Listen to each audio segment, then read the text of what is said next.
राधे राधे दोस्तों, आज हम आपको एक अनूठी कथा सुनाने जा रहे हैं। ये कथा उस गहन प्रश्न के इर्द गिर्द घूमती है कि क्यों वह व्यक्ति जो सत्संग, पूजा पाठ और धर्म कर्म में लीन रहता है अक्सर कष्ट झेलता है, जबकि जो व्यक्ति अनैतिक कार्यों में लिप्त रहता है, जुआ, शराब और बुरे कर्म करता है, वह सुख समृद्धि का जीवन जीता है। अगर यह कथा आपको रुचिकर लगे तो कृपया हमारे चैनल को लाइक, सब्सक्राइब और शेयर अवश्य करें। एक छोटे से गांव में दो पड़ोसी रहते थे। दोनों बचपन के मित्र थे, परंतु उनके स्वभाव और जीवन शैली में दिन रात का अंतर था। पहला व्यक्ति अत्यंत धार्मिक और सात्विक प्रवृत्ति का था। वह प्रतिदिन पूजा पाठ, भागवत कीर्तन करता और अपनी खेती बाड़ी में लगन से जुटा रहता। दूसरी ओर उसका पड़ोसी पूर्णतः भोगवादी था। शराब पीता, जुआ खेलता, बुरे कर्म करता और अपने परिवार के प्रति अमानवीय था।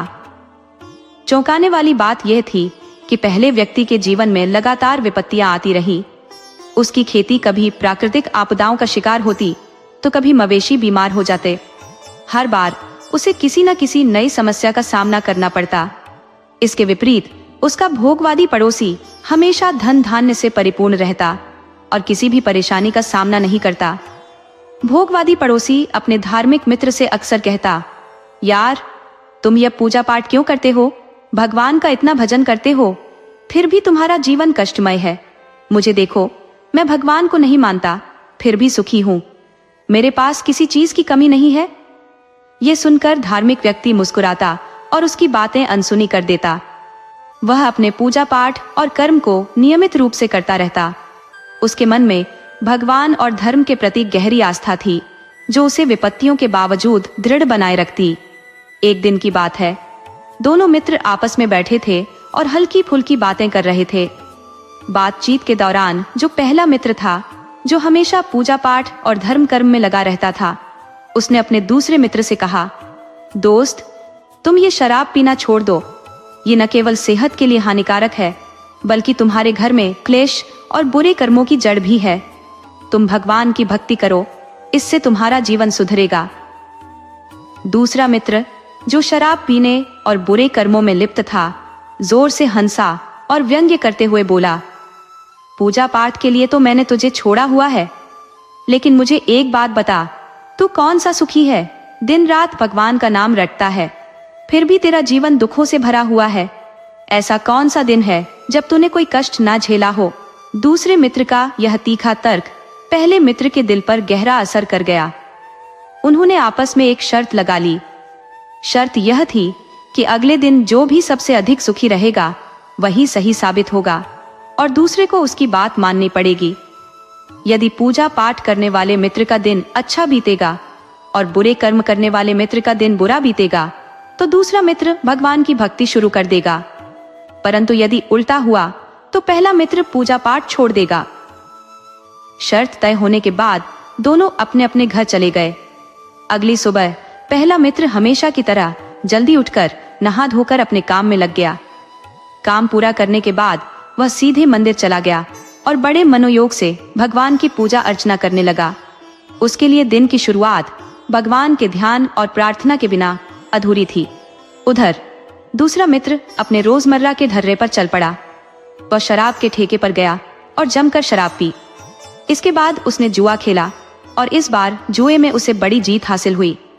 जुए में जीत से खुश होकर उसने वेश्यावृत्ति की और शाम के समय जब वह घर लौट रहा था तो रास्ते में उसे एक सोने का सिक्का पड़ा मिला। ये देखकर वह फूला नहीं समाया और हंसी खुशी अपने घर लौट आया। दूसरी ओर पहला मित्र, जो पूजा पाठ में लीन था, जब मंदिर से घर लौट रहा था, तब रास्ते में उसके पैर में लोहे की कील चुभ गई। कील चुभने से उसे गहरी चोट लगी और पैर में दर्द होने लगा। सुबह उसकी गाय ने दूध भी नहीं दिया था, जिससे वह पहले से ही परेशान था। ऊपर से उसकी खेतों में खड़ी फसल, जो तैयार हो चुकी थी, ओलावृष्टि और खराब मौसम के कारण बर्बाद हो गई। इन सारी विपत्तियों से बेचारा मित्र बहुत दुखी हो गया। मन ही मन सोचता हुआ वह घर की ओर बढ़ा। पैर की चोट और दिन भर के असफल अनुभवों ने उसे बेहद विचलित कर दिया था। जब वह पहला मित्र अपने घर पहुंचा तो शाम को दूसरा मित्र उसके पास आया। वह बड़े उत्साह और गर्व से कहने लगा, मित्र, आज का दिन तो मेरे लिए शानदार रहा। सुबह मैं दारू के ठेके पर गया, जी भरकर शराब पी, फिर जुआ खेला और उसमें खूब पैसा कमाया। इसके बाद जब मैं घर लौट रहा था तो रास्ते में एक सोने का सिक्का पड़ा मिला। मेरे घर में हर सुख सुविधा है और हर कोई खुश है। मेरा दिन सचमुच सुनहरा बन गया। बेचारा पहला मित्र जो भगवान का भक्त था क्या कहता? दुखी मन से उसने उत्तर दिया, मित्र, मेरे तो दिन भर के हालात ही खराब रहे। मेरी फसल जो पक चुकी थी ओलावृष्टि के कारण नष्ट हो गई। गाय ने सुबह दूध नहीं दिया और जो थोड़ा सा दूध निकला था वह भी उसने लात मारकर गिरा दिया। बच्चे भूखे प्यासे हैं। ऊपर से जब मैं मंदिर से पूजा कर लौट रहा था तो रास्ते में एक कील पैर में चुभ गई, जिससे गहरी चोट लगी।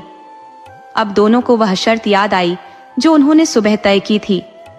दूसरा मित्र जो भगवान को नहीं मानता था विजयी मुस्कान के साथ बोला, मित्र, शर्त के अनुसार मेरा दिन अच्छा बीता है। अब तुम्हें मेरी बात माननी होगी और यह पूजा पाठ छोड़ देना चाहिए।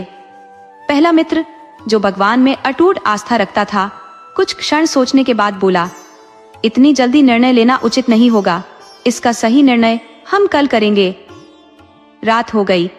पहला मित्र अपने बिस्तर पर लेटा, परंतु उसके मन में अनेक सवाल उमड़ गुमड़ रहे थे। वह सोच रहा था, आखिर मेरे साथ इतना बुरा क्यों होता है? यदि मेरी पूजा और भक्ति सच्ची है तो मुझे इसका फल क्यों नहीं मिलता? और मेरा मित्र जो दुराचारी और अनैतिक है उसके साथ इतना अच्छा क्यों होता है? क्या सच में बुरे कर्म करने वाले लोग ही सुखी रहते हैं? इन्हीं विचारों में डूबते डूबते उसे नींद आ गई।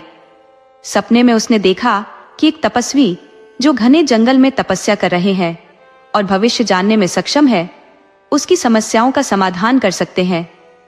सुबह होते ही उसने यह बात अपने मित्र को बताई और कहा, आज इस शर्त का निर्णय हो जाएगा। चलो हम वन में चलते हैं और उस ज्ञानी तपस्वी से अपनी समस्या का समाधान पूछते हैं।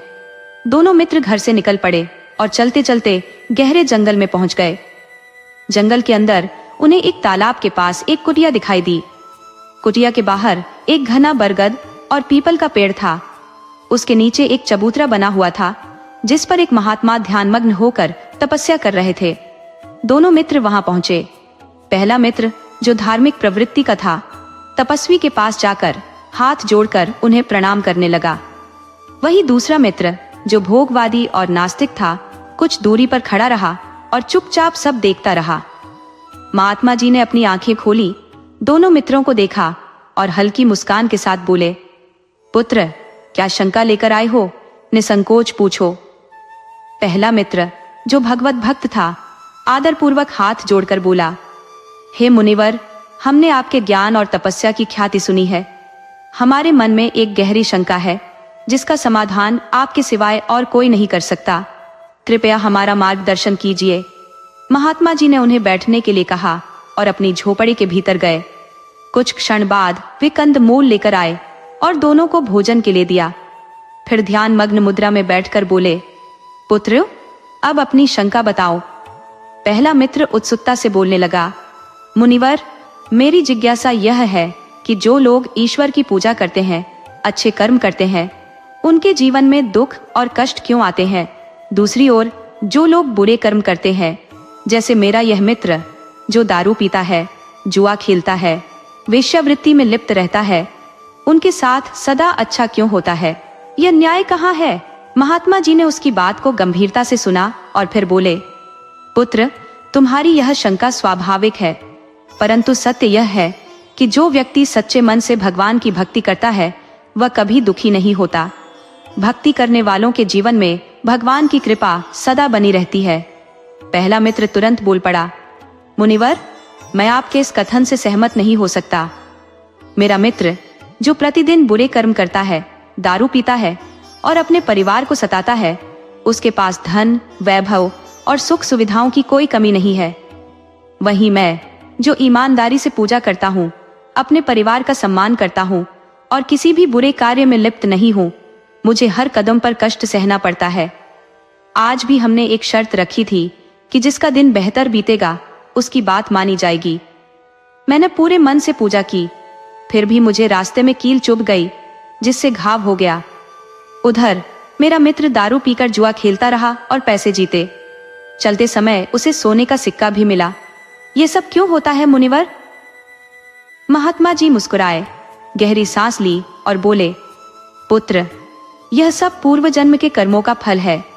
जो तुम्हारा यह मित्र आज बुरे कार्यों में लिप्त है, वह अपने पिछले जन्म में एक महान तपस्वी था। उसने ईश्वर की भक्ति और तपस्या में जीवन व्यतीत किया था। उसने इतने पुण्य अर्जित किए कि उसका यह जन्म सुख संपदा से भरा हुआ है।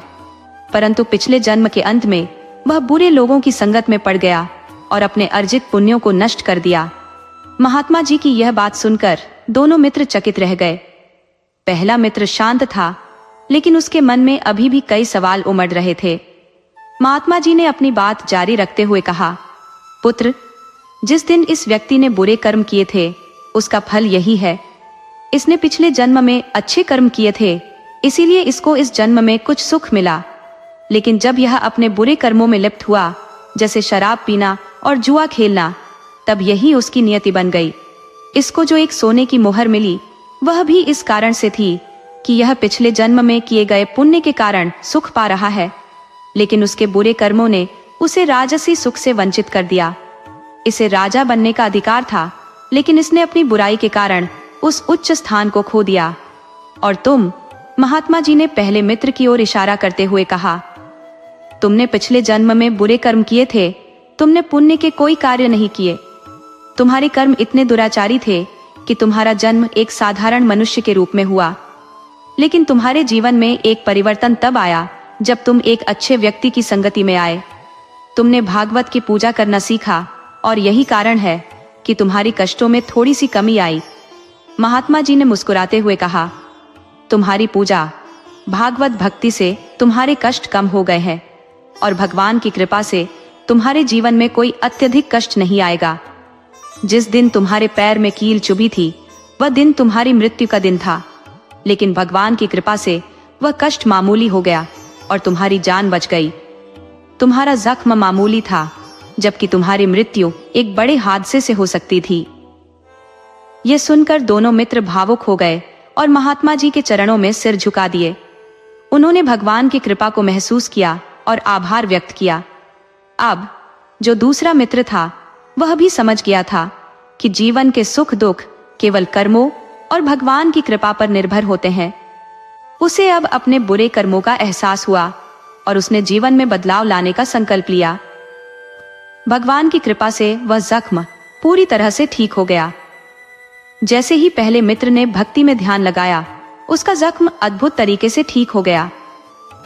दोनों मित्र अपनी आंखों पर विश्वास नहीं कर पाए। अब उन्हें यह समझ आ गया कि महात्मा जी ने जो कहा था वह सत्य था।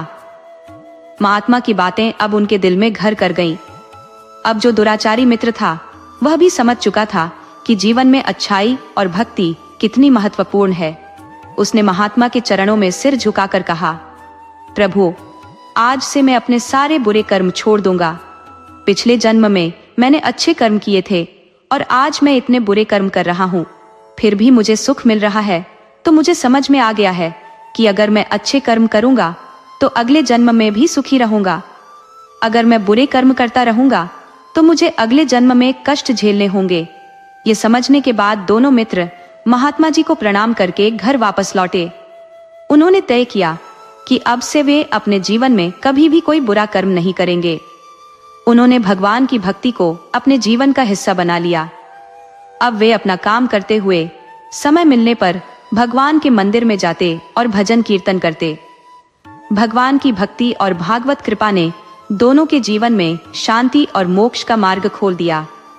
दोस्तों, अगर आपको हमारी कहानी पसंद आई हो तो कृपया हमारे चैनल को लाइक करें, सब्सक्राइब करें और शेयर करें।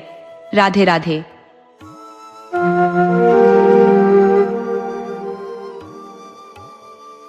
वृंदावन के पवित्र बांके बिहारी मंदिर के समीप एक अत्यंत प्राचीन बरगद का वृक्ष था, जिसके नीचे एक वृद्धा ने अपनी निवास स्थली बना रखी थी।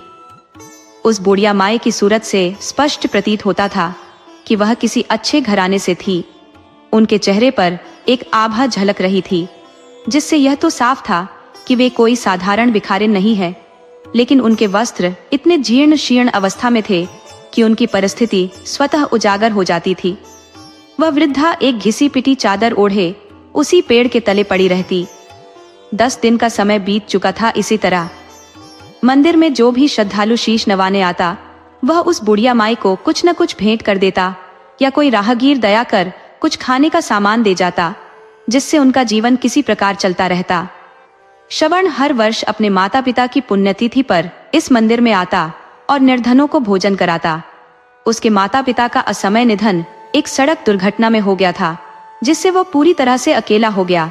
जब यह दुर्घटना हुई, वह कंप्यूटर इंजीनियरिंग की पढ़ाई कर रहा था। उसके बाद से श्रवण ने अपने जीवन का हर मार्गदर्शन माता पिता के दिए गए संस्कारों से ही पाया। इंजीनियरिंग के अंतिम वर्ष में ही उसे एक प्रतिष्ठित नौकरी का प्रस्ताव मिल गया था और अब वह एक बहुराष्ट्रीय कंपनी में एक उच्च पद पर कार्यरत था। सप्ताहांत के दिन वह अपने मित्रों के संग घूमने फिरने में बिताता, किंतु आज उसकी माता पिता की बरसी थी और वह गरीबों को भोजन कराने के उद्देश्य से मंदिर आया था।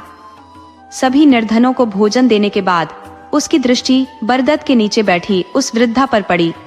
श्रवण को उस बुढ़िया माई के चेहरे पर एक विचित्र सा आकर्षण और ममता दिखाई दी। शायद उसे उस वृद्धा में अपनी माँ या दादी का अक्स नजर आया। वह स्नेहपूर्वक उस बुढ़िया माई की ओर देखता रहा और फिर धीरे से उसके पास जाकर बोला, माँ, खाना खाओगी? लेकिन वह वृद्धा गहरे उदासीनता में खोई हुई थी। शायद इसीलिए उसने कोई उत्तर नहीं दिया। श्रवण ने पुनः कहा, अच्छा माँ, ये मंदिर का प्रसाद है, इसे तो खा लो। और ऐसा कहते हुए उसने अपना हाथ आगे बढ़ाया। उसमें प्रसाद लिए हुए उस माई के प्रति संपूर्ण श्रद्धा और प्रेम से श्रवण ने धीरे धीरे प्रसाद का स्वाद लिया और बुढ़िया माई के निकट जाकर उनके पास बैठ गया। प्रसाद का निवाला लेते हुए उसने पूछा, माई, आप कहाँ से आई हैं और यहाँ इस पेड़ के नीचे क्यों बैठी हैं? बूढ़ी माई ने गहरी सांस लेकर कहा, अरे बेटा, यही तो अब मेरा आशियाना है। पहले मैं मथुरा में रहती थी। वहां मेरा एक भव्य घर था, विशाल और सुंदर। मेरे पति जब जीवित थे तो मुझे रानी बनाकर रखते थे, लेकिन उनकी मृत्यु के बाद धीरे धीरे अपने ही घर में मुझे मेरे बेटे और बहुओं की उपेक्षा का सामना करना पड़ा। वे तो मेरा चेहरा देखना भी गवारा नहीं करते थे। एक दिन का किस्सा है। मेरा बेटा आया और बोला, चलो अम्मा, तुम्हें वृंदावन की सैर कराता हूँ। बांके बिहारी के दर्शन कर लौटते हैं। वह मुझे कार में बिठाकर यहाँ लाया और मंदिर के पास छोड़ते हुए कह गया, अम्मा, जरूरी काम से जा रहा हूँ, 2 घंटे में वापस आऊंगा। मैंने उससे साथ ले चलने की विनती की थी, पर उसने इनकार कर दिया। देखते देखते आज 15 दिन बीत गए। इंतजार में मेरी आंखें सूख गई, लेकिन न बेटा आया और न ही उसकी कोई खबर। अब समझ चुकी हूँ कि वह मुझे यहाँ क्यों छोड़ गया था। उसकी पत्नी मुझे कभी पसंद नहीं करती थी, इसीलिए मुझसे छुटकारा पाने का यह तरीका ढूंढा। बूढ़ी माई की आंखों में आंसू उमड़ आए और चेहरा मुरझा गया। श्रवण के मन में अपनी स्वर्गवासी दादी और माँ की छवि उभर आई और उसकी आंखों में भी नमी छलक पड़ी। उसने भोजन में से जो बचा हुआ था उसे तुरंत बुढ़िया माई की चादर पर रख दिया, एक निवाला तोड़कर उनके मुंह में डाला और खुद भी खाने लगा। उसे ऐसा प्रतीत हुआ मानो वह अपने किसी आत्मीय के संग भोजन कर रहा हो। वह बुढ़िया माई के पास थोड़ी देर और बैठा रहा, उनके साथ बातें करता रहा। माता पिता की मृत्यु के बाद से वह अकेलापन महसूस करता था। उसे अपना घर सूना लगता था, इसलिए वह अक्सर बाहर ही रहना पसंद करता था। आज इस वृद्धा के साथ थोड़ी देर की बातचीत ने उसके दिल में अपनापन भर दिया। उसने सहजता से पूछा, माई, क्या मैं कुछ और आपके लिए कर सकता हूँ? क्या तुम मेरे घर चलोगी? श्रवण ने कहा। बूढ़ी माई ने गहरी सांस ली और कहा, बेटा, जब मेरा अपना खून, मेरा अपना बेटा, जिसे मैंने अपने खून पसीने से पाला, जब वही मुझे अपने घर में स्थान नहीं दे सका, तो तू मुझे अपने घर ले जाकर क्या करेगा? जब अपने ही ने मेरा साथ छोड़ दिया तो दूसरों से क्या उम्मीद रखूं? रहने दो बेटा, मुझ पर दया और तरस की आवश्यकता नहीं। मैं यहाँ पराई छांव में जैसे तैसे अपने दिन गुजार लूंगी। श्रवण ने धीरे से कहा, माई, मेरे माता पिता एक सड़क दुर्घटना में इस संसार से विदा हो गए। मैं इस दुनिया में पूरी तरह से अकेला हूँ। मेरे घर में मेरे सिवा कोई और नहीं है। आपको देखकर माए, ऐसा लगता है जैसे मेरी दादी फिर से मेरे पास लौट आई है। अगर आप मेरे साथ रहेंगी तो मुझे बेहद सुकून मिलेगा। माए, भरोसा कीजिए, मुझे कोई असुविधा नहीं होगी, बल्कि आपके साथ से मेरे जीवन में सहारा मिलेगा। जब मैं दिन भर की थकान के बाद घर लौटूंगा तो आपका साथ मुझे संजीवनी जैसा लगेगा। तुम्हारे पास कम से कम मेरे लिए रहने को जगह तो होगी, बूढ़ी माई ने अपने कमजोर स्वर में कहा। यदि मुमकिन हो तो घर की देखभाल कर लेना और कभी कभी भोजन बना देना। इस तरह से मुझे एक माँ और दादी का प्यार मिल जाएगा और तुम्हें रहने के लिए छत। इस पर बूढ़ी माई ने गहरी सांस ली और कहा, बेटा, ये सब भावनाओं में बहकर कह रहे हो, लेकिन मुझे पता है कि 2-3 दिनों में ही तुम्हें मेरा साथ बोझ लगने लगेगा। फिर एक दिन तुम भी मुझे घर से निकाल दोगे।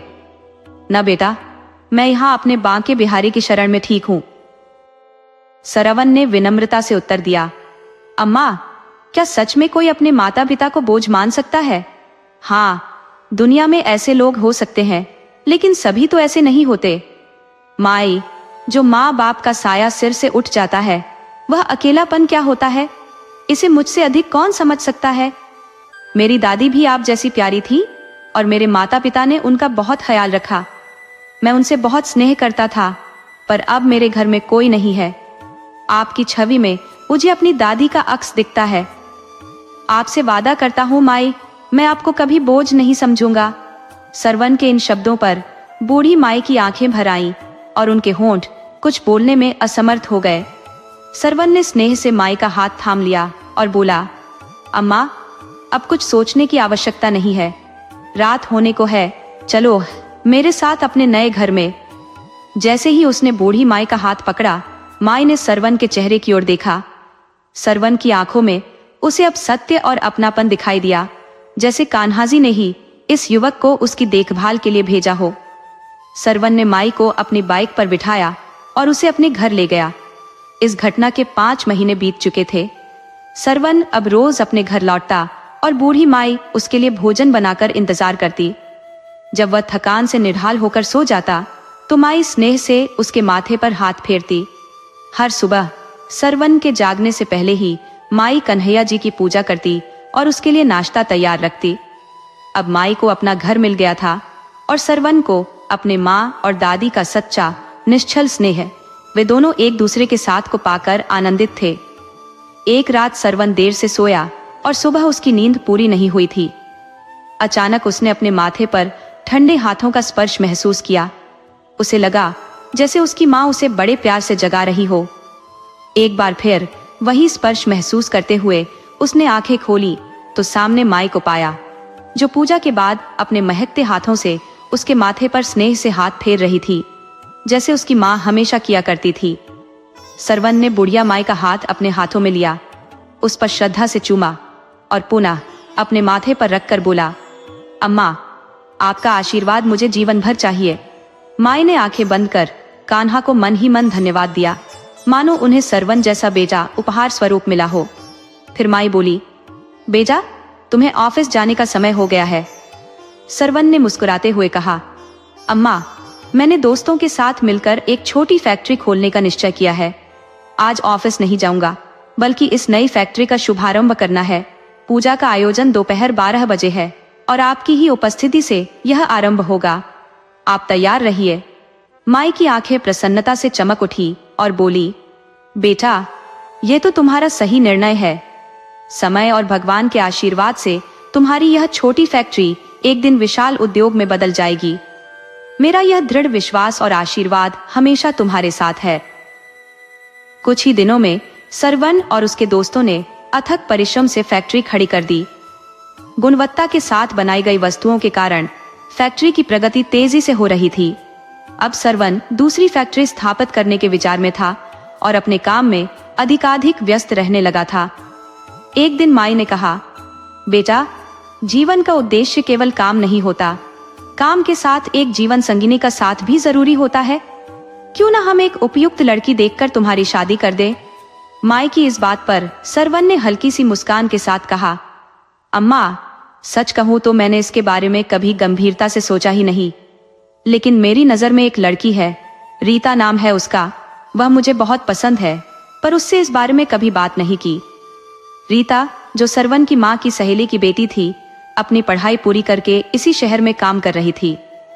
कभी कभार सरवन से उसकी मुलाकात हो जाती थी और सरवन को उसका व्यवहार और बात करने का ढंग बहुत भाता था।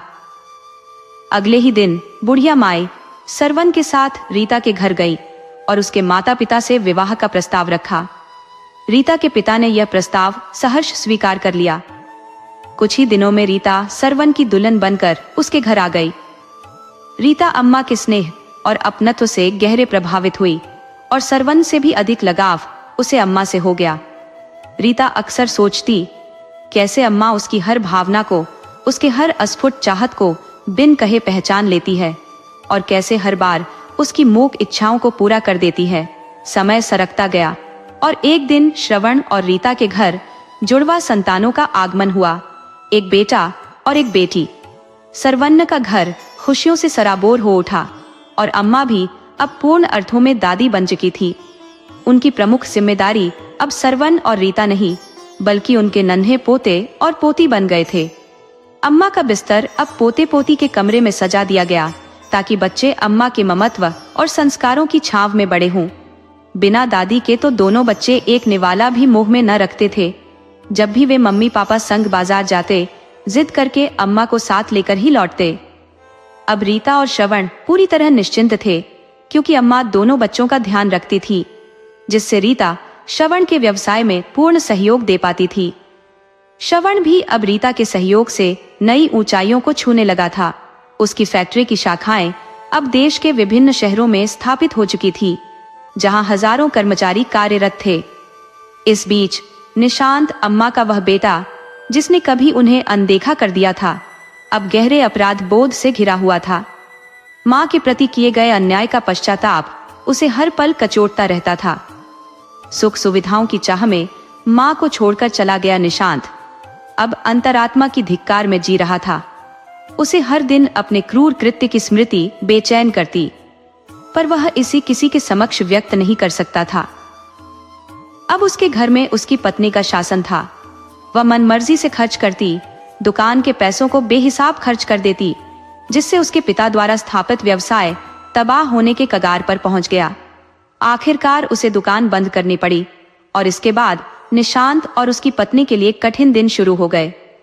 उनके पास अब न रोजमर्रा के खर्चों के लिए पैसे बचे थे, न ही बच्चों की जरूरतें पूरी करने के साधन। ऐसे समय में निशांत के एक मित्र ने उसे अपनी कंपनी में नौकरी दिलवाने में सहायता की। इस प्रकार उसकी जिंदगी धीरे धीरे पटरी पर लौटने लगी। कंपनी में वह पूरी तन्मयता से काम में जुट गया, जिसके परिणाम स्वरूप उसे वहां भी प्रशंसा और मान सम्मान मिलने लगा। अब निशांत कंपनी का एक प्रमुख कर्मचारी बन चुका था। स्थापना दिवस के अवसर पर कंपनी में भव्य वार्षिक महोत्सव का आयोजन किया गया था, जहां कर्मचारियों को उनकी योग्यता और समर्पण के आधार पर सम्मानित किया जाना था। इस बार निशांत भी उन प्रतिभाओं में से एक था जिसे पुरस्कार मिलना था। समारोह के दौरान यह पहली बार था जब कंपनी के मालिक सभी कर्मचारियों से व्यक्तिगत रूप से मिल रहे थे। समारोह के आरंभ में मैनेजिंग डायरेक्टर अपनी पत्नी, माता और बच्चों के साथ पधारे। जैसे ही पुरस्कार वितरण का समय आया तो कंपनी के डायरेक्टर ने मंच पर आते हुए कहा, आज का दिन हमारी कंपनी के लिए विशेष है, लेकिन यह कंपनी और मेरी यह स्थिति केवल अम्मा जी के आशीर्वाद के कारण ही संभव हुई है। अगर उनकी प्रेरणा नहीं होती तो न यह कंपनी होती और न मैं इस स्थान पर होता। इसलिए पुरस्कार वितरण का कार्य अम्मा जी के हाथों से संपन्न हो, यही मेरी कामना है। अम्मा जी, कृपया मंच पर आइए और अपने आशीर्वाद से योग्य कर्मचारियों को सम्मानित कीजिए। अम्मा जैसे ही मंच पर आईं, उनकी आंखें अश्रुधारा में डूब गईं। एक एक करके पुरस्कार प्राप्तकर्ताओं के नाम की घोषणा होने लगी और अम्मा उन्हें सम्मानित करती रहीं। तभी एक नाम पुकारा गया, जिसे सुनते ही अम्मा के चेहरे पर असंख्य भाव उमड़ पड़े। ये नाम था निशांत मिश्रा। सामने से आता हुआ चेहरा भी कुछ परिचित सा प्रतीत हुआ। अम्मा ने ध्यान से देखा और पहचानते ही वह सत्य उभर आया। ये वही निशांत था जो एक समय उन्हें तीर्थ यात्रा का बहाना बनाकर बेरहमी से छोड़ गया था, जिसके बाद उसने मुड़कर भी उनकी सुध नहीं ली थी। अम्मा के मन में क्षण भर के लिए प्यार और गहरी वेदना के मिले जुले भाव उमड़ आए। उनका दिल धड़कने लगा, मानो समय ने उन्हें भंवर में डाल दिया हो। बड़ी कठिनाई से उन्होंने खुद को संभाला और किसी अजनबी के मानिंद निशांत को पुरस्कार थमाकर मुंह फेर लिया। निशांत ने पुरस्कार प्रदान करने वाली महिला को गौर से देखा और सच जानकर उसकी आत्मा कांप उठी। वह कोई और नहीं बल्कि उसकी अपनी मां थी। यह जानकर निशांत के माथे पर पसीना छलकने लगा और उसे एहसास हुआ कि उसने क्या खोया है। हृदय की गहराइयों में पश्चाताप से भरकर वह अपनी मां के चरणों में गिर पड़ा। निशांत को यह विश्वास ही नहीं हो रहा था कि जिस मां को उसने अपने स्वार्थ के कारण त्याग दिया था, आज वही इतनी बड़ी साम्राज्य बन चुकी थी। उसने अपनी मां के सामने हाथ जोड़कर क्षमा मांगी और कहा, मां, मेरे साथ चलो, अपने घर लौट चले। मां ने ठंडी नजर डालते हुए उत्तर दिया, कौन सा घर और कौन सी मां? मेरा बेटा तो उसी दिन मर चुका था जब वह मुझे मंदिर के बाहर अकेला छोड़ गया था। अब ना मैं तुम्हारी मां हूं और ना ही तुम मेरे बेटे। इतना कहकर वह बूढ़ी अम्मा पुरस्कार वितरण छोड़कर चुपचाप अपनी जगह पर जाकर बैठ गई। निशांत क्षमा मांगता रहा, पर मां ने उसकी ओर एक नजर तक नहीं डाली और श्रवण के साथ घर लौट गई। कभी निशांत अपनी मां का दुलारा हुआ करता था, पर पत्नी के उकसावे में आकर उसने अपनी मां से बहुत बुरा व्यवहार किया था, जिसकी चोटें मां के हृदय में आज भी ताजा थी। वहीं दूसरी ओर निशांत का हृदय टूट चुका था। उसे यकीन नहीं हो पा रहा था कि जिस कंपनी में वह काम कर रहा था, उसकी असल मालकिन उसकी अपनी मां थी। मां की घोर उपेक्षा और स्वयं के कर्मों के पाश से उसके मन में अनेक गहरे घाव उभर आए थे।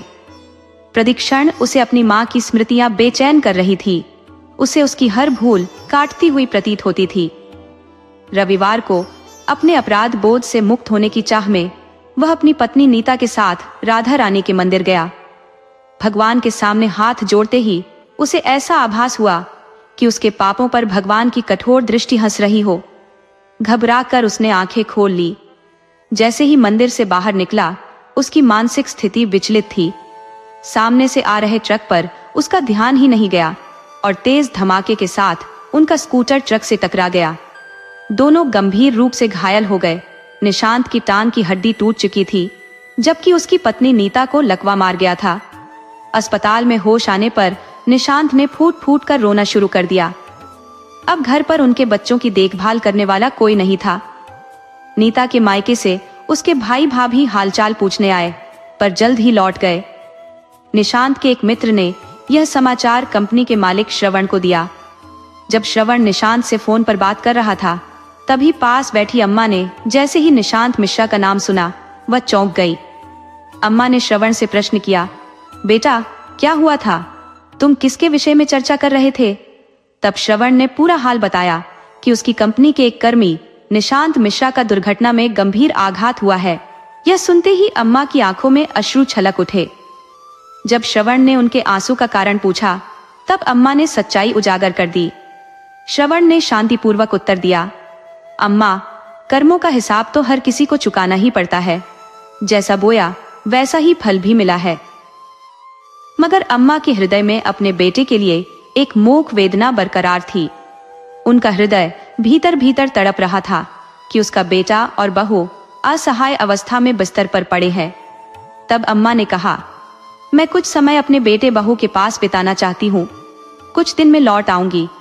श्रवण ने सहर्ष स्वीकृति दी और अम्मा को पर्याप्त धन देकर उनके बेटे बहू के पास पहुंचा आया।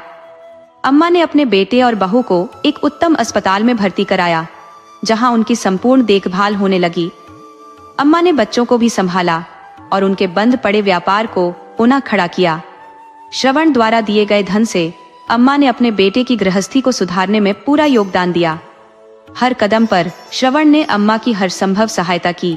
एक ओर जहां निशांत की स्वास्थ्य स्थिति में सुधार होने लगा, वहीं दूसरी ओर उसका व्यापार भी पूर्व की भांति फलने फूलने लगा। जब कुछ समय पश्चात बेटे बहू की अस्पताल से छुट्टी हुई और वे अपने घर लौटे, तो वे अम्मा के समक्ष अत्यंत शर्मिंदा हुए। वे अपनी गलती पर पछताते हुए अम्मा के पैरों में गिर पड़े और उनसे माफी मांगने लगे। अम्मा ने भी उदारता पूर्वक उन दोनों को क्षमा कर दिया और अपने पोते पोतियों को प्रेम से दुलार किया। कुछ दिन और वहां ठहरने के बाद अम्मा ने कहा, अब तुम दोनों स्वस्थ हो चुके हो और अपनी गृहस्थी संभाल सकते हो। तुम्हारा व्यापार भी अच्छी गति से चलने लगा है। अब मुझे वापस लौटना चाहिए। मेरा बेटा और मेरा परिवार मेरा इंतजार कर रहे हैं। अम्मा ने अपना बैग तैयार कर लिया। निशांत और उसकी पत्नी ने बहुत विनती की कि वह वहीं रुक जाए, परंतु अम्मा ने दृढ़ता से कहा, बेटा, श्रवण मेरा पूरा ध्यान रखता है। अब वही मेरा सच्चा बेटा है, इसीलिए अब मुझे लौटना ही होगा। कुछ समय पश्चात श्रवण स्वयं गाड़ी लेकर अम्मा को लेने पहुंच गया। निशांत और उसकी पत्नी ने अम्मा को रोकने का प्रयास किया, लेकिन अम्मा ने अपना मन पक्का कर लिया था। वह अंततः श्रवण के पास लौट गई।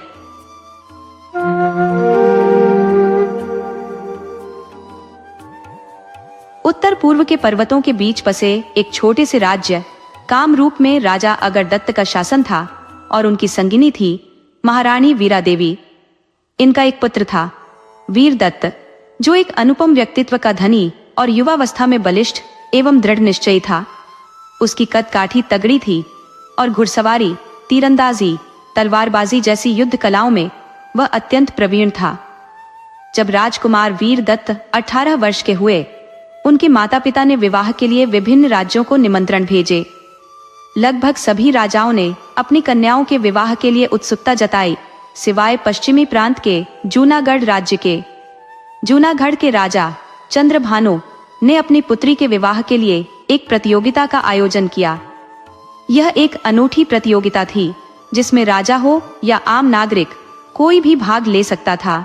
सभी प्रतिभागियों को एक एक कर मल्लयुद्ध में प्रतिस्पर्धियों को हराना था। प्रतियोगिता की शर्त यह थी कि यदि कोई प्रतिभागी एक भी प्रतिद्वंद्वी से हार जाता है तो उसे बाहर कर दिया जाएगा। यदि सभी प्रतिभागी हारते हैं तो प्रतियोगिता फिर से नए प्रतियोगियों के बीच आयोजित होगी, जब तक कि कोई विजयी नहीं होता। यह प्रतियोगिता समय सीमा से मुक्त थी और क्योंकि यह राजकुमारी का विवाह था, इसे देखने के लिए दूर दूर से युवा जूनागढ़ में आए थे। जब राजकुमार वीरदत्त को यह ज्ञात हुआ कि केवल जूनागढ़ राज्य अपनी पुत्री का विवाह उनसे नहीं करना चाहता, तो उन्होंने अपने मंत्री केशवराव से इस बारे में अधिक जानकारी प्राप्त की। मंत्री केशवराव ने प्रतियोगिता की सभी शर्तों से अवगत कराया, जिसे सुनकर वीरदत्त ने अपनी माता महारानी वीरा देवी से इस विषय पर चर्चा करने का निश्चय किया। दोपहर के समय जब महारानी अपने शयन कक्ष में विश्राम कर रही थी, एक दासी ने आकर राजकुमार के आगमन की सूचना दी। महारानी ने आदेश दिया, उन्हें भीतर आने दे। राजकुमार ने कक्ष में प्रवेश किया और द्वार के समीप से धीरे धीरे सिंहासन की ओर बढ़े। वीरा देवी ने उन्हें देख मुस्कुराते हुए कहा, बैठो पुत्र, इस समय तुम्हें दरबार में होना चाहिए था। क्या कोई विशेष कारण है जो तुम यहाँ आए हो? राजकुमार ने विनम्रता से उत्तर दिया, माताजी, हमने सुना कि आपने और पिताश्री ने मेरे विवाह हेतु विभिन्न राज्यों में जो निमंत्रण भेजे थे, उनके सभी उत्तर सकारात्मक आए हैं, केवल एक राज्य को छोड़कर। वीरा देवी ने गहरी सांस लेते हुए कहा, तुमने ठीक सुना है पुत्र, वहां के राजा ने अपनी पुत्री के विवाह के लिए एक प्रतियोगिता का आयोजन किया है। बात बीच में ही काटते हुए राजकुमार ने कहा, माताश्री, हम इस प्रतियोगिता में अवश्य भाग लेना चाहते हैं। महारानी कुछ पल खामोश रही, फिर गंभीरता से बोली, परंतु पुत्र, तुम्हारे पिताजी और मैंने तुम्हारे विवाह हेतु पड़ोसी राज्य सोनितपुर के महाराज शंभू देव की पुत्री को चुना है। राजकुमार ने दृढ़ता से कहा, माँ, हमारा मन इस प्रतियोगिता में भाग लेने का संकल्प कर चुका है। वीरा देवी ने चिंता से कहा, यह प्रतियोगिता अत्यंत कठिन है पुत्र। राजकुमार ने आत्मविश्वास से कहा, आपके और पिताश्री के आशीर्वाद से हम अवश्य सफल होंगे। महारानी ने अंततः सहमति में सिर हिलाया और कहा, यदि ऐसा है तो तैयारी करो, हम अभी महाराज से बात करते हैं। राजकुमार ने सिर झुकाते हुए कहा, जो आज्ञा माताश्री, और कक्ष से बाहर चले गए। वीरा देवी ने एक झरोखे में लगे रस्से को खींचा, जिससे प्रवेश द्वार के ऊपर लटकी घंटियां बज उठी और एक दासी भीतर आई। वीरा देवी ने उसे आदेश दिया, महाराज को सूचित करो कि हमने उन्हें बुलाया है। दासी शीघ्रता से चली गई।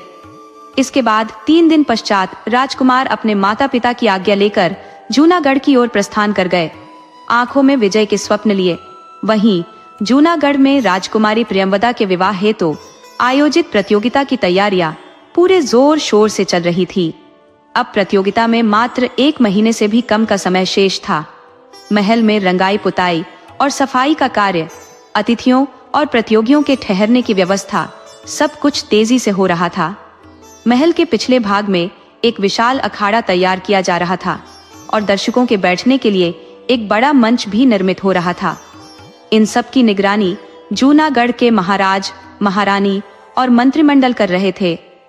इधर राजकुमारी प्रियंवदा अपने कक्ष में बैठी विचारमग्न थी, मानो किसी गहरे चिंतन में खोई हो। तभी उनकी कुछ सखियां कक्ष में प्रविष्ट हुई और परिहास करने लगी। उनमें से एक प्रिय सहेली हीरावती अन्य सखियों को हंसते हुए टोकते हुए बोली, अरे मेरी लाडो को तंग मत करो, जाओ और संध्या पूजा के लिए थाल सजाओ। सभी सखियां हंसते हुए वहां से चली गई। कक्ष में अब केवल राजकुमारी प्रियंवदा और उनकी सजीव सहेली हीरावती शेष थी। प्रियंवदा ने आईने के सम्मुख जाकर बैठते हुए एक लंबी सांस भरी। चेहरे पर निहित उदासी स्पष्ट थी। उसे यूं मायूस देख हीरावती उसके पास आई, बालों को संवारते हुए धीमे स्वर में बोली, मेरी प्रिय सखी, तुम चिंता मत करो, तुम्हारा मिलन सेनापति विक्रम के साथ ही होगा। इस प्रतियोगिता में वे निश्चय ही विजयश्री प्राप्त करेंगे। वैसे भी पूजा के बाद तुम दोनों को मंदिर के पीछे वाली पहाड़ी पर कुछ क्षण मिलन के मिलेंगे। मन की जो भी बात है कह देना। अब चलो, समय हो गया है। इतना कहकर दोनों धीरे धीरे कक्ष से बाहर निकल पड़ी। रात्रि का प्रथम प्रहर आरंभ हो चुका था। पूजा संपन्न करने के उपरांत प्रियंवदा और इरावती मंदिर के पीछे उस पहाड़ी पर खड़ी थी, आंखें किसी परिचित आगमन की प्रतीक्षा में। अचानक घोड़ों की पदचाप सुनाई पड़ी और एक गठीला कांतिमय युवक घोड़े से उतरता हुआ सीधा उनकी ओर आने लगा। सैनिक परिधान में लिपटा वह सेनापति विक्रम, जिसका प्रियंवदा की आंखें बेसब्री से इंतजार कर रही थी। प्रियंवदा के चेहरे पर एक सुखद स्मित खिल उठी और वह उसकी ओर कदम बढ़ाने लगी। सेनापति के पास पहुंचते ही उसने अपने मन की भावनाओं को व्यक्त कर दिया। सेनापति विक्रम ने उसे शांत करते हुए कहा, राजकुमारी, आपकी चिंता व्यर्थ है। इस प्रतियोगिता में मैं हर हाल में विजय प्राप्त करूंगा और हमारा भविष्य एक दूजे का होकर ही रहेगा। प्रियंवदा ने असमंजस भरे स्वर में कहा, मुझे आपके साहस पर संदेह नहीं, किंतु पिताजी ने प्रतियोगिता को अत्यंत कठोर बना दिया है। यदि संयोगवश परिणाम प्रतिकूल हुआ तो क्या हमारे प्रेम का यही अंतिम अध्याय होगा?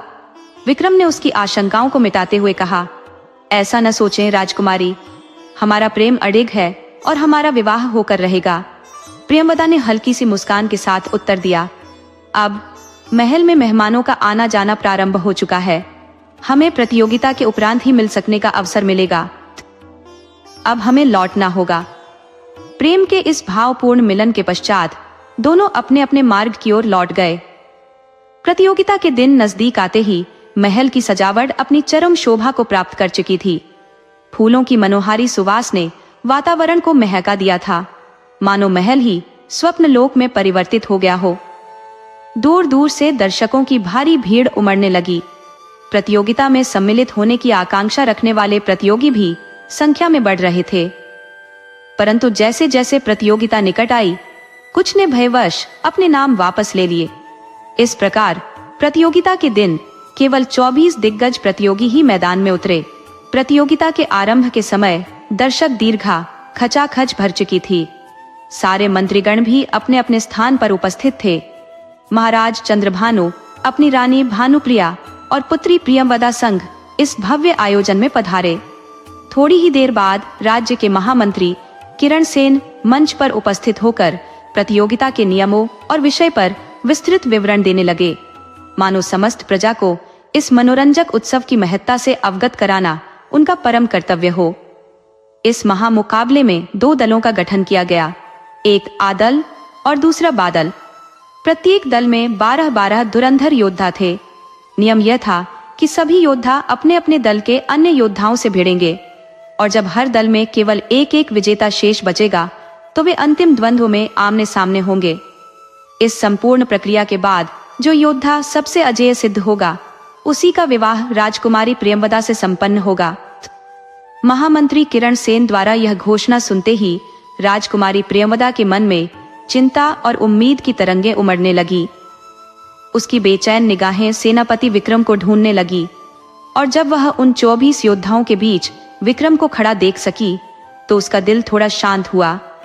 सभी प्रतिद्वंद्वियों का परिचय समाप्त होने के पश्चात महामंत्री किरण सेन ने महाराज चंद्रभानु से प्रतियोगिता प्रारंभ करने की अनुमति मांगी और जल्द ही मल्लयुद्ध के प्रारंभ की घोषणा कर दी गई। ये संयोग था कि राजकुमार वीरदत्त आदल दल के प्रमुख योद्धा थे और सेनापति विक्रम बादल दल का हिस्सा थे। मुकाबला तीव्रता से आगे बढ़ा और जैसे जैसे दिन ढलता गया दोनों ही दलों से योद्धा हारते चले गए। दिन के अंत तक आदल और बादल दल में केवल राजकुमार वीरदत्त और सेनापति विक्रम ही विजयी बचे। महामंत्री किरण सेन ने दिन की समाप्ति की घोषणा करते हुए कहा, कल प्रातः राजकुमार वीरदत्त का मुकाबला बादल दल के सभी शेष योद्धाओं से और सेनापति विक्रम का सामना आदल दल के सभी शेष योद्धाओं से होगा। अगले दिन भी ये दोनों अपने अपने मुकाबले जीतते गए और आखिरकार तीसरे दिन इन दोनों के बीच निर्णायक द्वंद्व का समय आ गया। मुकाबले के दिन समस्त दर्शकों का उत्साह चरम पर था। हर कोई बेसब्री से इस अंतिम भिड़ंत की प्रतीक्षा कर रहा था।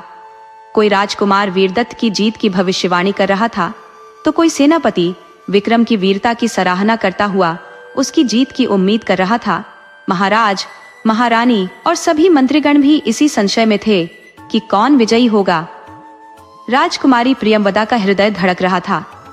वह माता गौरी से प्रार्थना कर रही थी कि सेनापति विक्रम ही विजयी हो।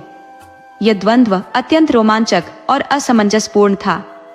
कभी राजकुमार वीरदत्त विजयी दिखते तो कभी सेनापति विक्रम का पलड़ा भारी हो जाता।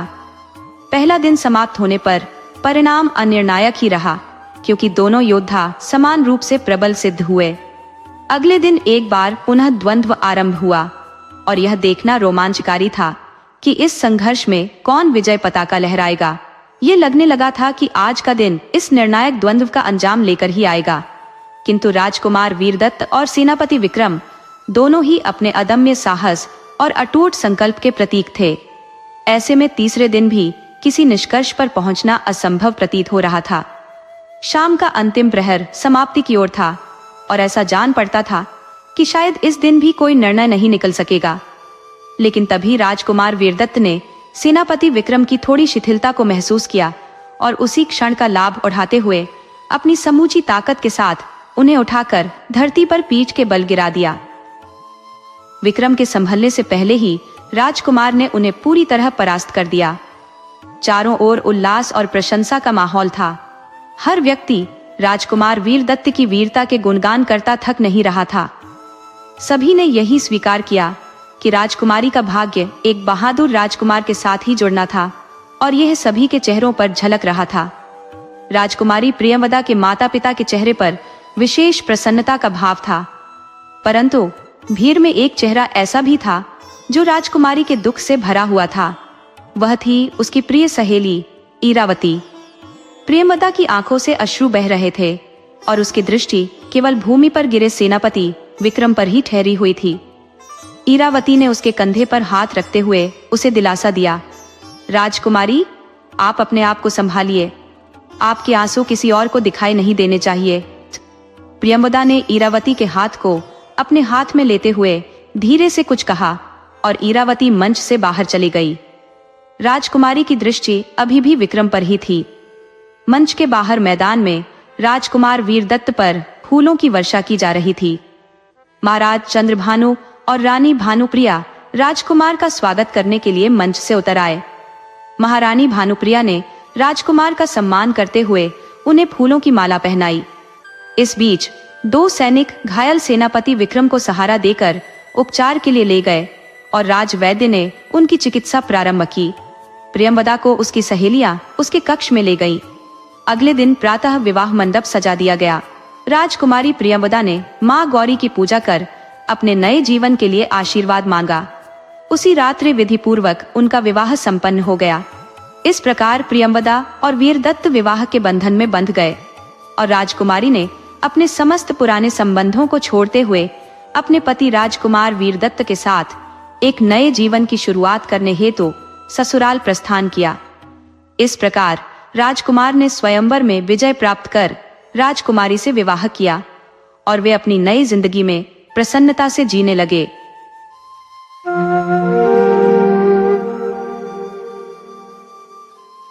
ललिया, असल नाम तो उसका ललिता था, पर उसकी माँ उसे प्यार से ललिया कहकर बुलाती थी और यही नाम उसके साथ जुड़ गया। ललिया अपने ससुराल में दिन रात मशक्कत करती थी, क्योंकि उसका पति शहर में मेहनत मजदूरी करने चला गया था। आज फिर जब वह कपड़े धोने गई तो कपड़ों का ढेर देखकर उसका दिल बैठ गया। ब्याह से पहले ललिया ने कितने रंगीन सपने बुने थे, लेकिन इस घर में कदम रखते ही सारे सपने जैसे बिखर गए थे। ललिया बरसों से अपने पति से आग्रह कर रही थी कि वह उसे भी अपने संग शहर ले जाए, लेकिन उसका पति हरि, जिसे वह दुलार से हरिया कहती थी, हर बार खर्चों का जिक्र करके उसे शांत कर देता। फिर ललिया को भी उस पर दया आ जाती और बेचारी कुछ भी नहीं कह पाती थी। ललिता का नाम उसके बाबा ने बड़े प्रेम से रखा था, मगर उसकी अम्मा ने स्नेह में उसे ललिया कहना शुरू कर दिया। बस अब नाम ललिता सरकारी कागजों में था, लेकिन सबकी जुबान पर ललिया ही रह गया। ससुराल में उसकी सास भी उसे यही पुकारती थी।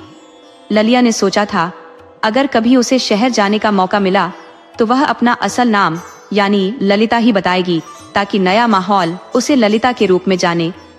ललिया ने 8वीं कक्षा तक पढ़ाई की थी। उसके बाबा की ख्वाहिश थी कि वह आगे पढ़े, मगर गांव में 8वीं के बाद कोई स्कूल ही नहीं था, इसलिए वह घर पर रहकर अम्मा के कामों में हाथ बटाने लगी। थोड़ी बहुत पढ़ाई लिखाई में पारंगत थी तो छोटे भाई बहनों को भी पढ़ा देती और बाबा का हिसाब किताब भी देख लिया करती थी।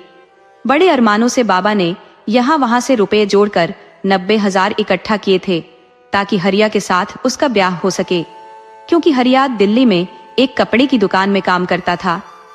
बाबा को उम्मीद थी कि शायद ललिया के दिन अब बदल जाएंगे, मगर भाग्य ने ललिया के जीवन में कठिनाइयां ही लिख रखी थी। आज कपड़े धोते धोते उसकी कमर जैसे टूट सी गई थी। कपड़े धोकर उसने उन्हें सूखने डाल दिया और खुद नहाने चली गई। नहाकर जब वापस आई तो घड़ी में 2 बज रहे थे और सुबह से उसने कुछ खाया भी नहीं था। भूख से उसकी आंतें कुल बुला रही थी। भोजन करके अपने कमरे में आई तो इस बार उसने ठान लिया कि अपने पति से शहर ले जाने की बात जरूर करेगी। पिछली बार जब हरिया गांव आया था तो एक मोबाइल भी लेकर आया था। थोड़ी समझदार थी तो मोबाइल का इस्तेमाल भी उसने जल्दी ही सीख लिया था। वो मोबाइल कब उसकी ननद के हाथों में पहुंच गया, ये ललिया को खुद भी नहीं पता चला। दूर से ही वो अपने फोन को देखती और मन ही मन उदास हो जाती।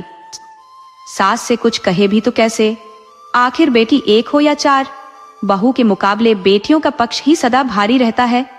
और फिर रूपा तो 3 भाइयों की इकलौती बहन थी। इस बार होली पर हरिया घर आने वाले थे और ललिया ने पक्का मन बना लिया था कि इस बार तो वो शहर जरूर जाएगी, चाहे कुछ भी हो जाए। ललिया ने किसी से अपने इस निश्चय की चर्चा नहीं की। आखिर वो दिन आ ही गया जिसका वो बेसब्री से इंतजार कर रही थी। सुबह से ही उसके मन में एक अजीब सी उमंग भरी थी।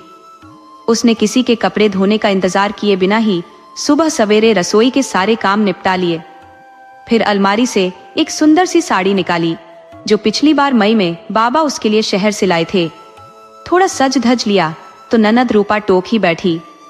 क्या बात है भाभी, आज इतनी सजी धजी क्यों? रूपा की बात सुनकर ललिया थोड़ा सकपका गई, पर खुद को संभालते हुए मुस्कुराकर बोली, अरे ऐसे ही। एक पल को तो मन हुआ कि कह दे, जब तेरा ब्याह होगा तब समझेगी, पर फिर चुप रह गई। वैसे आज ललिया सचमुच बेहद प्यारी लग रही थी।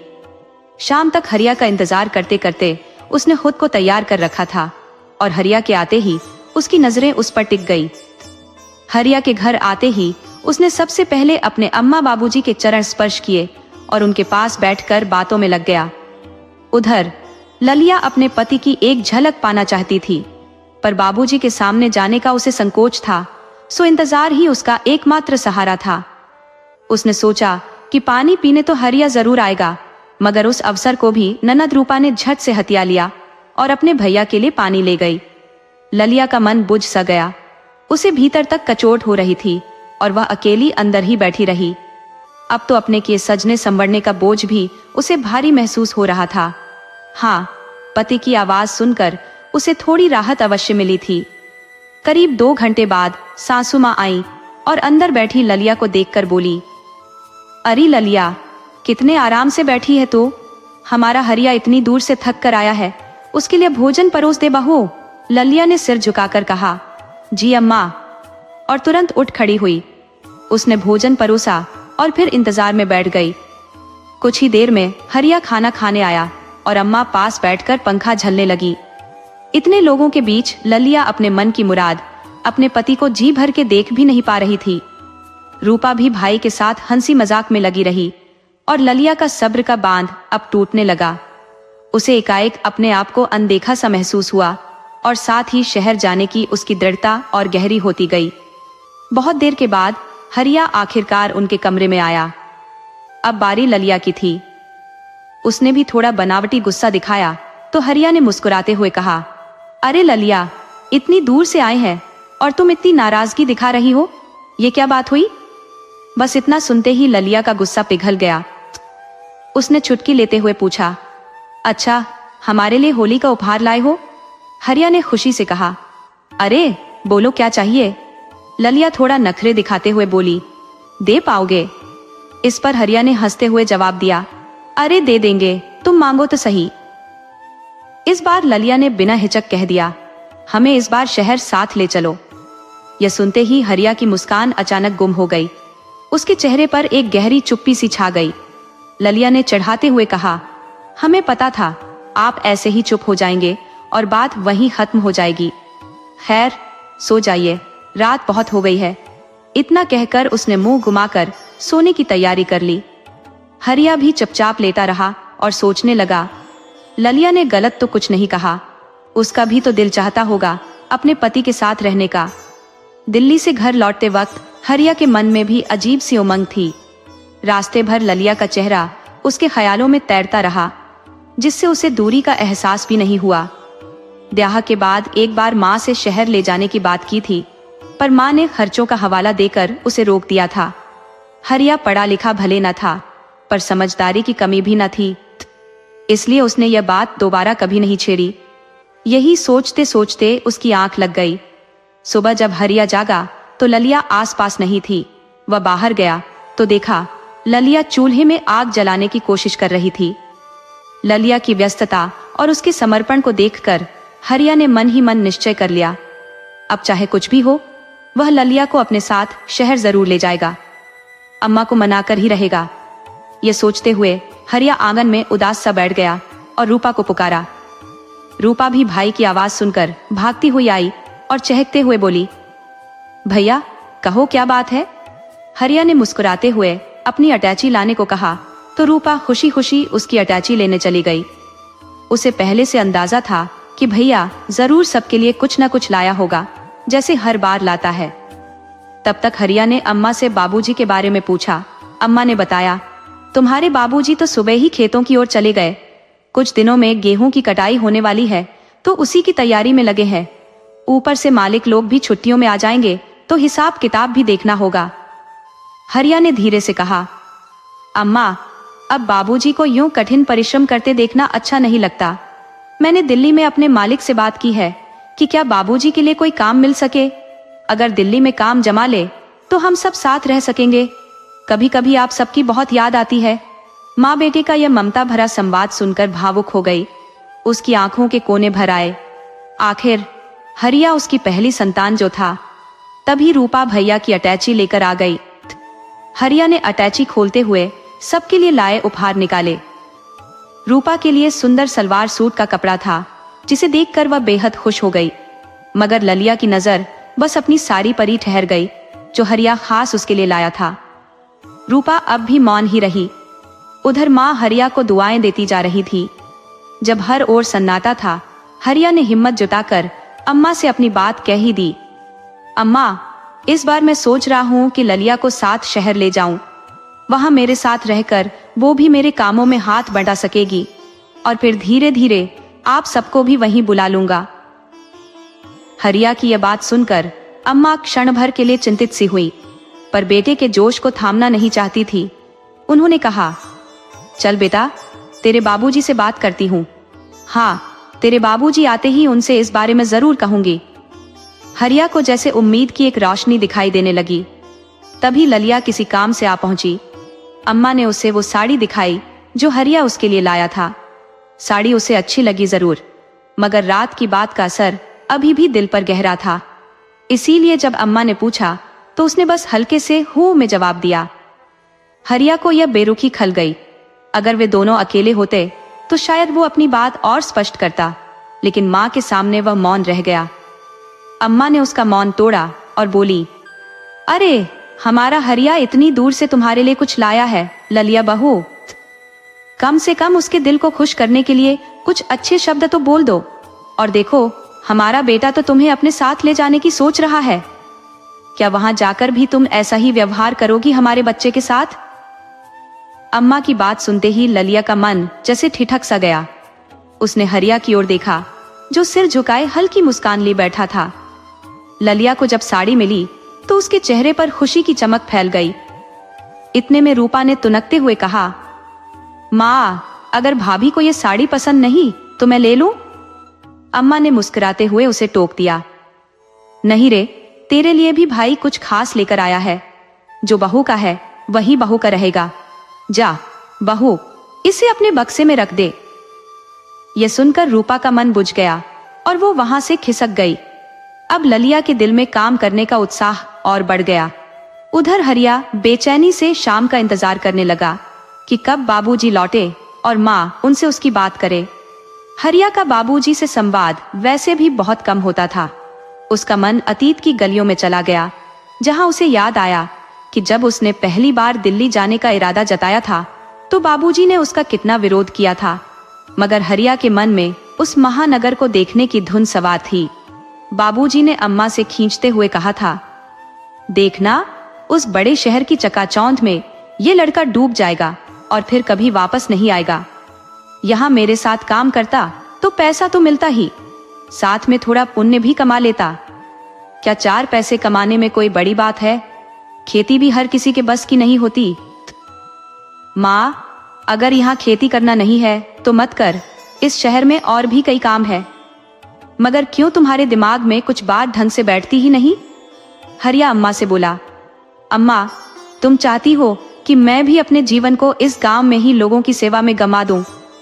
आंचल से आंसू पोंछते हुए अम्मा बोली, बेटा, अगर तेरी खुशी में कोई सबसे ज्यादा खुश होगा तो वह तेरी माँ ही होगी। लेकिन जरा अपने बाबूजी का भी ख्याल रख, वो तुझसे जीवन बर्बाद करने को नहीं कह रहे हैं। बस बुढ़ापे में अपने सबसे बड़े बेटे से बिछड़ना नहीं चाहते। आखिर हमें इस संसार से मुक्ति भी तो तुम्हारे ही हाथों से मिलनी है।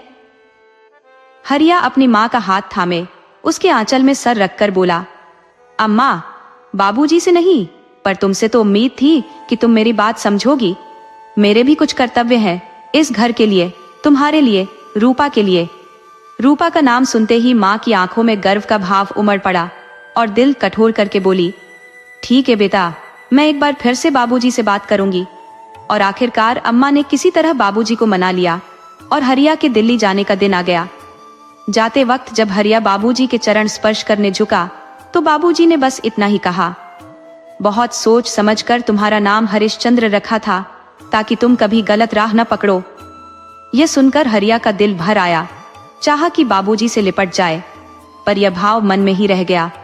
दिल्ली जाने की तैयारी करते हुए हरिया के मन में यह सब ख्याल उमड़ गुमड़ रहे थे।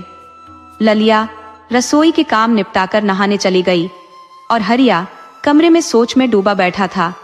तभी ललिया आई और माफी मांगते हुए बोली, मुझे माफ कर दो ना। हरिया ने मुस्कुराते हुए कहा, अरे, माफी की बात नहीं है। जब मैं दिल्ली जा रहा था बाबूजी बेहद खफा थे। उन्हें दुखी देखकर तुम्हारे बारे में बात करते हुए संकोच होता था। सबसे बड़ा हूँ, इसीलिए रिश्तों और घर के बारे में बहुत सोच समझकर कदम रखना पड़ता है। ललिया उसकी बातें एक तक सुन रही थी। उसका मन कर रहा था कि हरिया यूं ही कहता रहे और वो सुनती रहे। तभी हरिया ने उसे टोका, तुमने कुछ खाया? सुबह से तुम्हें कुछ खाते नहीं देखा। ये सुनकर ललिया की आंखें भर आईं और दोनों के बीच एक गहरा अनकहा समझ का पल ठहर गया। हर कोई उसकी परवाह तो करता है, मैंने कहा।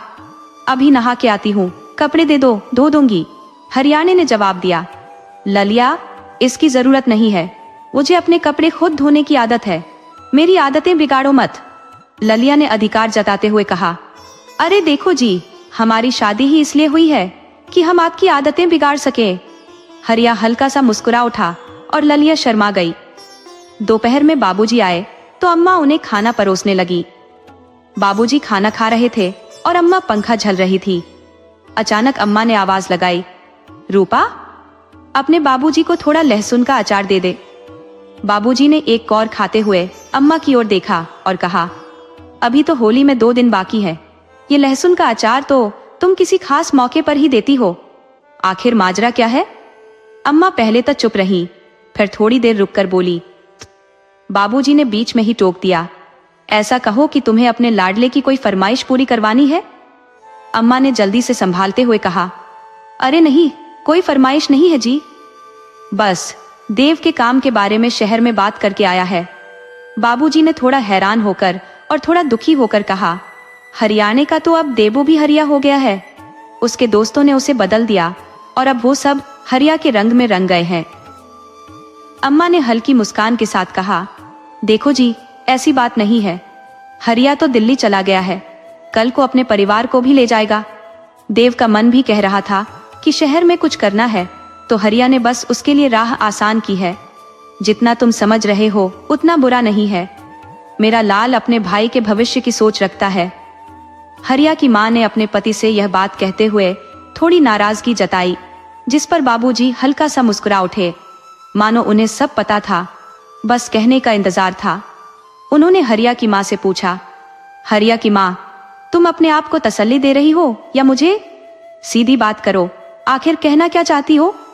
हरिया की अम्मा ने सोचा कि अब बात घुमाने का कोई मतलब नहीं है और सीधे ही कह दिया, हरिया चाहता है कि वो बहू को अपने साथ ले जाए।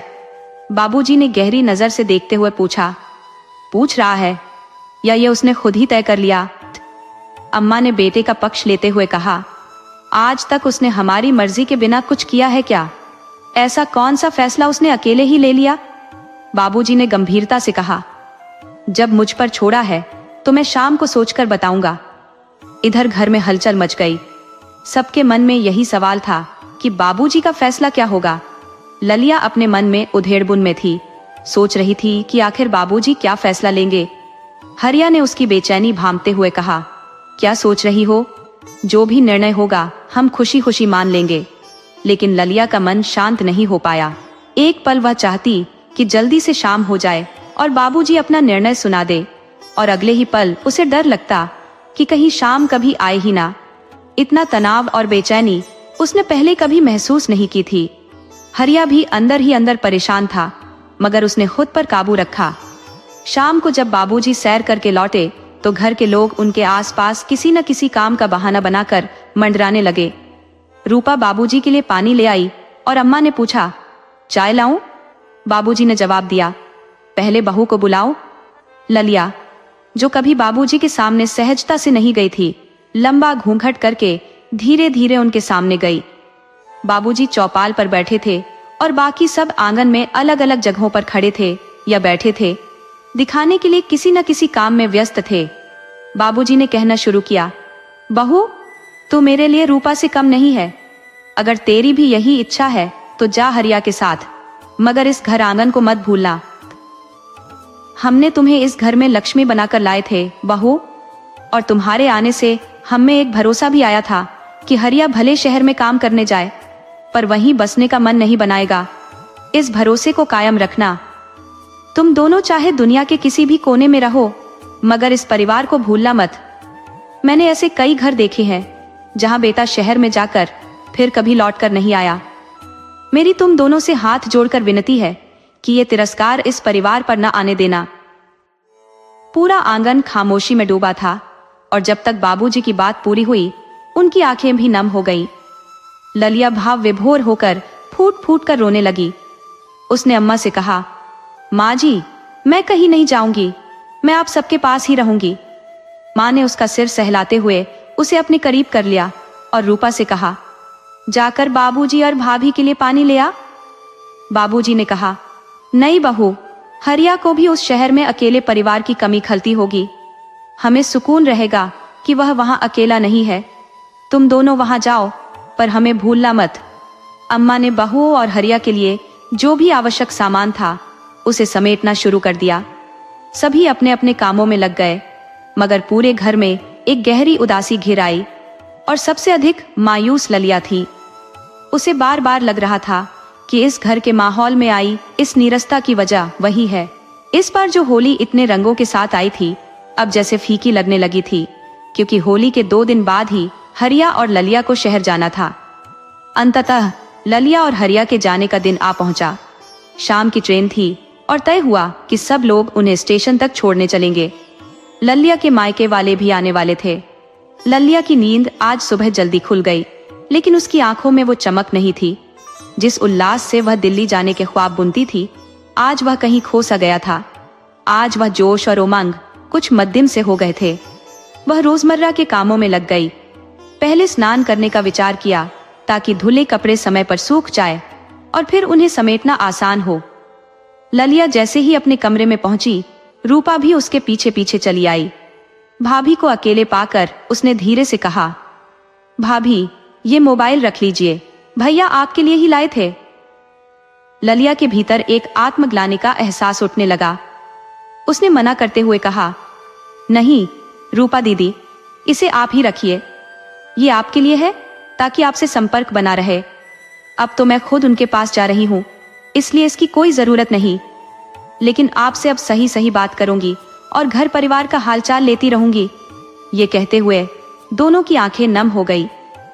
ललिया ने फिर से एक बात कहने के लिए अपना साहस जुटाया, दीदी एक और चीज है जो मैंने आपके लिए रखी है।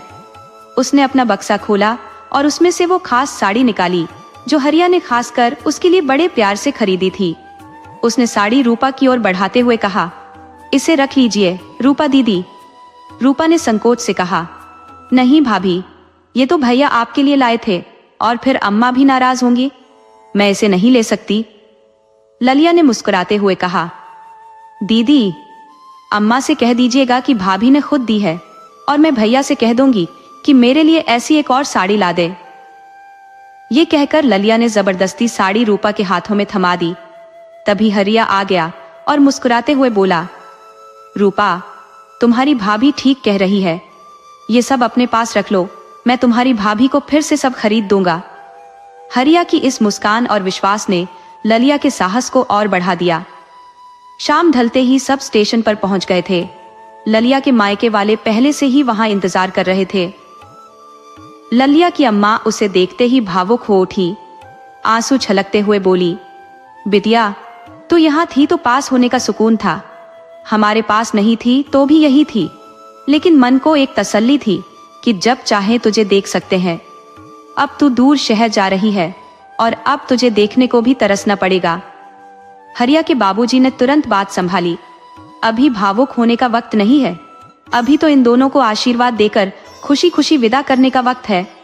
ललिया के बाबा ने भी हाँ में हाँ मिलाई और बोले, हाँ बिटिया जहां भी रहे सुखी रहे और खूब तरक्की करे। वहीं रूपा की आंखें उदासी से भरी हुई थी। इतने में ट्रेन प्लेटफार्म पर आकर ठहर गई। हरिया ने जल्दी से अपनी जगह सुनिश्चित की, लेकिन उसके बाबूजी ने एक बार फिर उसे डांट लगाई। जब ये तय था कि बहू को लेकर जाओगे तो आरक्षित टिकट क्यों नहीं लिया? बताओ बहू ऐसे भीड़भाड़ वाले डिब्बे में कैसे सफर करेगी? हरिया की अम्मा से रहा नहीं गया, वे बीच में बोल उठी, अजी छोड़िए, ससुराल वालों के सामने उसे मत डांटिए, दोनों संभाल लेंगे। हरिया को भी अपने बाबूजी की बात सही लगी, लेकिन इस वक्त कुछ किया नहीं जा सकता था। तभी हरी बत्ती ने ट्रेन के प्रस्थान का संकेत दिया। दोनों ट्रेन में बैठ चुके थे और गाड़ी धीरे धीरे स्टेशन से आगे बढ़ने लगी। हर बीतते क्षण के साथ ललिया के अपने पीछे छूटते जा रहे थे और अंततः उसका धैर्य टूट गया। आंसू उसके गालों पर बह निकले। अब ललिया के आंसू बेकाबू हो चुके थे। न जाने कितनी बार उसने खुद को रोकने का प्रयास किया था, परंतु अंततः वे उसे अनसुना कर आंखों से बह निकले। हरिया के दिल में भी यह दृश्य कचोट रहा था। उसने एक बार फिर उसे समझाने का प्रयत्न किया, क्यों इतना मन भारी करती हो ललिया? हम एक नई दुनिया की ओर अग्रसर है, जहां हमें खुश रहना होगा। इसी खुशी में ही हमारी असली सफलता निहित है। हरिया के इन शब्दों ने एक क्षण के लिए ललिया को संतोष दिया। उसने खुद को एक बार फिर समझाया, आखिर इस दिन के लिए उसने कितनी प्रार्थनाएं की थी। यद्यपि ललिया का यह समय पर्वत जैसा भारी प्रतीत हो रहा था, लेकिन ट्रेन अपनी गति में थी, आगे बढ़ती जा रही थी। उस रात ललिया ने कुछ भी नहीं खाया, पुराने दिनों की स्मृतियों में डूबी डूबी सो गई। अगले दिन शाम होते होते जब ट्रेन दिल्ली के स्टेशन पर रुकी और ललिया नीचे उतरी, तो उसे ऐसा लगा जैसे वह इस भीड़ में कहीं खो जाएगी। उसने संपूर्ण बल से हरिया का हाथ थाम लिया। हरिया ने मुस्कुराते हुए उसे ढांढस बंधाया। डरो मत ललिया, हम तुम्हारे साथ हैं। इस पर ललिया ने राहत की सांस ली और एक हल्की सी मुस्कान उसके चेहरे पर आ गई। जब ललिया ने सोचा कि भीड़ सिर्फ यात्रियों के कारण होगी, लेकिन जैसे ही वह बाहर निकली, ऐसा प्रतीत हुआ मानो भीड़ का सैलाब उमड़ पड़ा हो। हरिया ने हल्की मुस्कान के साथ मजाकिया अंदाज में कहा, दिल्ली में तुम्हारा स्वागत है। ललिया ने थोड़ी मुस्कान दी, मगर चारों ओर की भीड़भाड़ और शोरगुल ने उसका सिर चकरा दिया। जैसे तैसे ऑटो में बैठी तो थोड़ी राहत महसूस हुई, लेकिन ये सफर भी कोई कम चुनौतीपूर्ण नहीं था। पूरे 2.5 घंटे की जद्दोजहद के बाद ललिया और हरिया अपनी कॉलोनी पहुंचे। ललिया सोच में डूब गई कि इतने समय में तो वे लोग एक बार अपना पूरा गांव घूम आते। उनका घर दरअसल एक छोटा सा कमरा था, जो गांव के हालात से बेहतर नहीं था। रसोई का हिस्सा थोड़ा बड़ा था, लेकिन इस छोटे से स्थान में जीवन बिताना कितना कठिन होता होगा, ये सोचकर उसे हरिया के लिए दया आने लगी। शुरुआती 5-6 दिन तो ललिया को बस इस नई दुनिया को समझने और देखने में ही बीत गए। अक्सर वह सोचती, आखिर इस शहर में ऐसा क्या है जो लोगों को यहाँ बसाए रखता है। हर छोटी बड़ी चीज के लिए संघर्ष करना पड़ता है, कभी बिजली के लिए, कभी पानी के लिए, कभी राशन के लिए, और भी न जाने कितनी समस्याएं। अब तो इस शहर की हवा में भी उसे अजीब सा संकोच महसूस होने लगा था। मगर हरिया से कुछ कहने में संकोच होता था। घर परिवार से बात होती, पर उनसे भी वह अपने दिल की बात नहीं कह पाती थी। अब वह समझने लगी थी कि महानगर का जो आकर्षण था वह कहीं खो चुका था। कभी कभी सोचती, यहाँ आकर उसने क्या पाया, इस घुटन भरे माहौल में वह क्यों आई। फिर भी उसने खुद को इस नई दुनिया में ढालने की कोशिश शुरू कर दी, इसे समझने और यहाँ जीने का प्रयास करने लगी। अब वह रोज सुबह उठकर घर के सारे काम करती, हरिया को काम पर भेजती और इस नए जीवन को सहज बनाने की कोशिश में जुट जाती। हरिया भी अब काम पर खाने का डब्बा साथ ले जाने लगा था। शाम को जब वह घर लौटता तो दोनों मिलकर दिन भर की बातें साझा करते और हर रविवार को हरिया ललिया को कहीं न कहीं घुमाने ले जाता था, जो उनके रिश्ते में एक ताजगी सी ला देता था। इस बीच एक और बात ने मोड़ लिया। अब ललिया ललिता बन चुकी थी। वह अक्सर हरिया से आग्रह करती, या तो 2 कमरों का बड़ा घर ले लो या छोटा सा एक कमरा ही खरीद लो। ललिता की गहरी इच्छा थी कि एक बार उसकी अम्मा और बाबूजी दिल्ली आकर उसका नया घर देखें। हरिया उसे समझाता, तुम चाहे महल भी खड़ा कर दो, बाबूजी यहाँ नहीं आएंगे। हाँ, अम्मा शायद हमारी बात मान ले और आ जाए। इस तरह धीरे धीरे दिन बीत रहे थे और हरिया ने मन में ठान लिया था कि ललिता की यह इच्छा जरूर पूरी करेगा। 2 साल कब उड़ गए इसका एहसास ही न हुआ।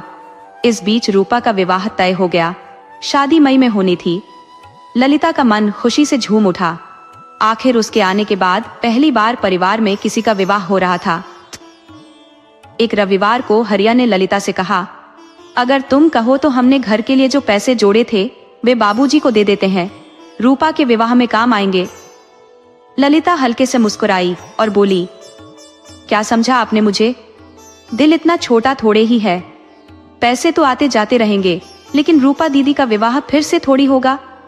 हरिया के दिल में खुशी का संचार हुआ। वह ललिता के इस निर्णय से बेहद प्रभावित हुआ।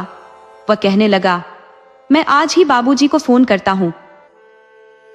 हालांकि ललिता का दिल थोड़ा उदास भी हुआ, क्योंकि उसने बड़ी मेहनत से वे पैसे जोड़े थे। कभी घर के राशन से बचत करके, तो कभी आस पड़ोस की महिलाओं की साड़ियों में मोती तार लगाने जैसे छोटे मोटे काम करके उसने 1-1 हजार रुपए जोड़े थे। जो कोई छोटी रकम नहीं होती। एक पल के लिए तो उसके मन में आया कि हरिया से कहे कि कुछ पैसे दे देते हैं और बाकी बचा कर रखते हैं, लेकिन संकोच ने उसे चुप करा दिया। उसने अपने दिल को समझा लिया। हरिया ने भी ठान लिया कि इस बार होली पर गांव जाने के बजाय अब वे गर्मियों में ही जाएंगे, ताकि रूपा के विवाह की तैयारी में मदद कर सके। अब वह दोगुने जोश से रूपा के विवाह के लिए योजनाएं बनाने में लग गया। बचपन की स्मृतियां मन में उमड़ने लगती तो हरिया की आंखें नम हो जाती। उसे इस तरह देखना ललिया के लिए नया अनुभव था। समय के साथ मन में पैसों को लेकर जो शंकाएं थी, वे भी धीरे धीरे धुंधलाती जा रही थी। एक दिन जब हरिया काम से लौटा तो ललिया पानी लेकर आई और पूछने लगी, बहुत उदास दिख रहे हो, क्या बात है? उस दिन हरिया वाकई चिंतित था। उसने बताया, दुकान पर साहब के एक मित्र आए थे और कह रहे थे कि कोई बीमारी फैल रही है जो केवल छूने से भी लग सकती है। ललिया सुनकर हैरान रह गई। छूने से फैलने वाली बीमारी? ये कैसी बीमारी है भला? हरिया ने थके स्वर में कहा। रुको, पहले आराम कर लो, फिर बताता हूं। ललिया बोली, थोड़ा ठहर जाओ, सीधे पानी पीने से तबीयत बिगड़ सकती है। हरिया रुक गया, पर उसका मन अजीब चिंता में डूब गया था। दिन भर दुकान पर इसी बीमारी की चर्चा चल रही थी। हर किसी के होंठों पर वही सवाल। हालात तब बिगड़ने लगे जब उनकी कॉलोनी से ही 3-4 लोग इस बीमारी का शिकार हो गए और उनके घर वालों को भी चपेट में ले लिया। हरिया और ललिया के संतान न होने के कारण थोड़ी राहत थी और ललिया का ज्यादा लोगों के यहाँ आना जाना भी नहीं था। हरिया भी काम से सीधे घर लौट आता था, लेकिन तब से जब हरिया ने इस बीमारी के बारे में सुना, उसने अपनी ओर से एहतियात बरतना शुरू कर दिया। ऐसे तनावपूर्ण माहौल में उसे अपने अम्मा बाबूजी की बहुत याद आ रही थी, पर वह अपनी बेचैनी ललिया के सामने प्रकट नहीं करना चाहता था। सब कुछ जैसे स्थिरता की ओर बढ़ रहा था, लेकिन इस बीमारी ने लोगों की जिंदगी में एक अनजाना भय और बेचैनी भर दी थी। धीरे धीरे बाजार भी बंद होने लगे। हरिया जिस कपड़ों की दुकान पर काम करता था, उसके मालिक ने सभी कर्मचारियों को अस्थायी अवकाश पर भेजते हुए कहा, हालात सुधरने पर फिर से बुला लेंगे। परंतु वापस बुलाने की तो कोई उम्मीद न रही। हालात दिनों दिन इतने बिगड़ गए कि एक दिन ऐसा आया जो न कभी देखा था न ही सुना। लॉकडाउन का ऐलान हुआ और समस्त यातायात के साधनों पर पाबंदी लग गई। ललिया और हरिया जैसे न जाने कितने लोग थे जिन्हें इस बंदी के कारण अनगिनत मुसीबतों का सामना करना पड़ा। वक्त बीतता रहा, लेकिन कमाई का कोई जरिया न बचा। जैसे खर्चों को नियंत्रित करने का हर प्रयास विफल होता जा रहा था। एक दरवाजा बंद करो तो दूसरा खर्चा सिर उठाए खड़ा मिलता। जो थोड़ा बहुत पैसा रूपा के विवाह के लिए जोड़ा था, वह भी अब धीरे धीरे खत्म होने लगा। ललिया के स्वभाव में खींच बढ़ती जा रही थी। आखिरकार एक दिन वह सहन नहीं कर पाई और हरिया से कह बैठी, अब इस महानगर से मन भर गया, घर लौट चलते हैं। हरिया अचंभित होकर बोला, अभी? हालात का अंदाजा नहीं है? आसपास सब घरों में दुबके बैठे हैं इस महामारी से डरकर, और तुम कह रही हो कि वापस चलो? ये मजाक है क्या? ललिया की आंखें छलछला उठी और वह बोली, और क्या करूं, सब कुछ उलझा हुआ सा लगने लगा है, समझ ही नहीं आ रहा। हरिया थोड़ी देर चुप रहा, फिर बोला, लेकिन बाहर निकलते हुए डर लगता है ललिया। एक बार यह बीमारी चिपक गई तो घर के सभी लोग इसकी चपेट में आ सकते हैं, और इस विशाल शहर में हमारे सिवा कोई नहीं है। परंतु आज ललिया के मन में किसी बात का भय नहीं था। दृढ़ता से बोली, जब तक घर में राशन और जेब में पैसे हैं तब तक डर लगता है, लेकिन जब ये सब खत्म हो जाएगा तब देखूंगी कि कौन सा डर तुम्हें रोकता है, तब देखूंगी कि कितने साहसी हो तुम। हरिया को उसकी बात में कुछ गलत न लगा। कुछ क्षण वह खामोश बैठा रहा, फिर बिना कोई जवाब दिए घर से बाहर निकल गया। शाम ढलने को थी, मगर हरिया का कहीं अता पता न था। ललिया को अब अफसोस होने लगा कि उसने आवेग में आकर इतनी बातें कह दी, वो भी ऐसे कठिन वक्त में। उसे अपने पति का संबल बनना चाहिए था, न कि उन पर इल्जाम लगाना। मन ही मन उसने ठान लिया कि हरिया जब घर लौटेगा तो वह उनके कदमों में गिरकर क्षमा मांगेगी। पति की पसंद के साबूदाने का पोहा भी उसने बनाया और प्रतीक्षा में बैठ गई। रात गहरी होती जा रही थी। फिर आखिरकार हरिया दरवाजे पर दिखाई दिया। उसे देखते ही ललिया ने राहत की सांस ली और दौड़कर पानी लेकर उनकी सेवा में लग गई। हरिया ने मुस्कुराते हुए कहा, ललिया, जब से तुझे इस महानगर में लाया हूँ, हर निर्णय में मैंने तेरी सहमति का मान रखा है और तुझे भी हमेशा मेरा साथ देने में कोई कसर नहीं छोड़ी। हरिया की बातें सुनकर ललिया अचरज से उन्हें देखे जा रही थी। वह कुछ और बोलते उससे पहले ही हरिया ने गहरी आवाज में कहना शुरू किया, मगर इस बार मैं कुछ तय करके ही लौटा हूँ, बिना तुझसे पूछे। आनंद विहार से ट्रेन खुलने वाली है। कुछ सूखा नाश्ता बना लेना और रास्ते के लिए जो आवश्यक हो वही सामान रखना। हो सकता है ये वापसी का आखिरी सफर हो। परसों सुबह 3 बजे ही निकलना होगा, क्योंकि जगह जगह पुलिस की सख्त निगरानी है। हरिया की बात सुनकर ललिया भौचक्की रह गई। हैरानी तो थी ही, मगर मन के किसी कोने में एक अनदेखी सी खुशी की चमक भी थी। उसने कभी कल्पना नहीं की थी कि वह एक दिन अपने गांव की ओर इस तरह लौटेगी। अपने निवास स्थान की ओर लौटने के लिए चेहरे को छुपाकर चलना पड़ रहा था। हरियावास के व्यवहारों को समझने में असमर्थ थी, इसलिए उसने पूछा, अगर मन में कोई संदेह हो तो बता देना चाहिए। ललिता ने बेहद शांत स्वभाव में उत्तर दिया, भोले जी नहीं, जब आप मेरे साथ होते हैं तो संदेह की क्या आवश्यकता। वह मन में विचार कर रही थी कि अब माँ पापा को यह बात बताऊं या नहीं। हरिया ने कहा, अरे नहीं, अभी किसी को कुछ कहने की जरूरत नहीं है। उसे नहीं पता था कि कैसे पहुंचना है। अगर रास्ते में यह महामारी पकड़ लेती है तो भी आस पड़ोस में किसी को बताने की आवश्यकता नहीं है। तुम बस जाने की तैयारी कर लो। ललिया ने सहमति में सिर हिला दिया और तैयारियों में लग गई। 2 दिन बाद सुबह सुबह सभी सामान बंधाकर उसने पूरी तैयारी कर ली। उसने अपनी सामग्री पर एक संक्षिप्त नजर डाली और हरिया में चारों ओर देखा। घर में ताले लगाने से पहले एक वस्तु को अपने हाथों से छूना चाहती थी। उसे नहीं पता था कि फिर कब आना होगा या नहीं। यही सब सोच समझकर वह बाहर आई। उसने ताला लगा दिया और दोनों निकल पड़े। आज फिर 2 कोर भरे गए। ललिया की आंखों में आंसू थे, लेकिन शहर से दिल अब भी बंधा हुआ था। मन शांति से भरा हुआ था, लेकिन घर तो घर ही था।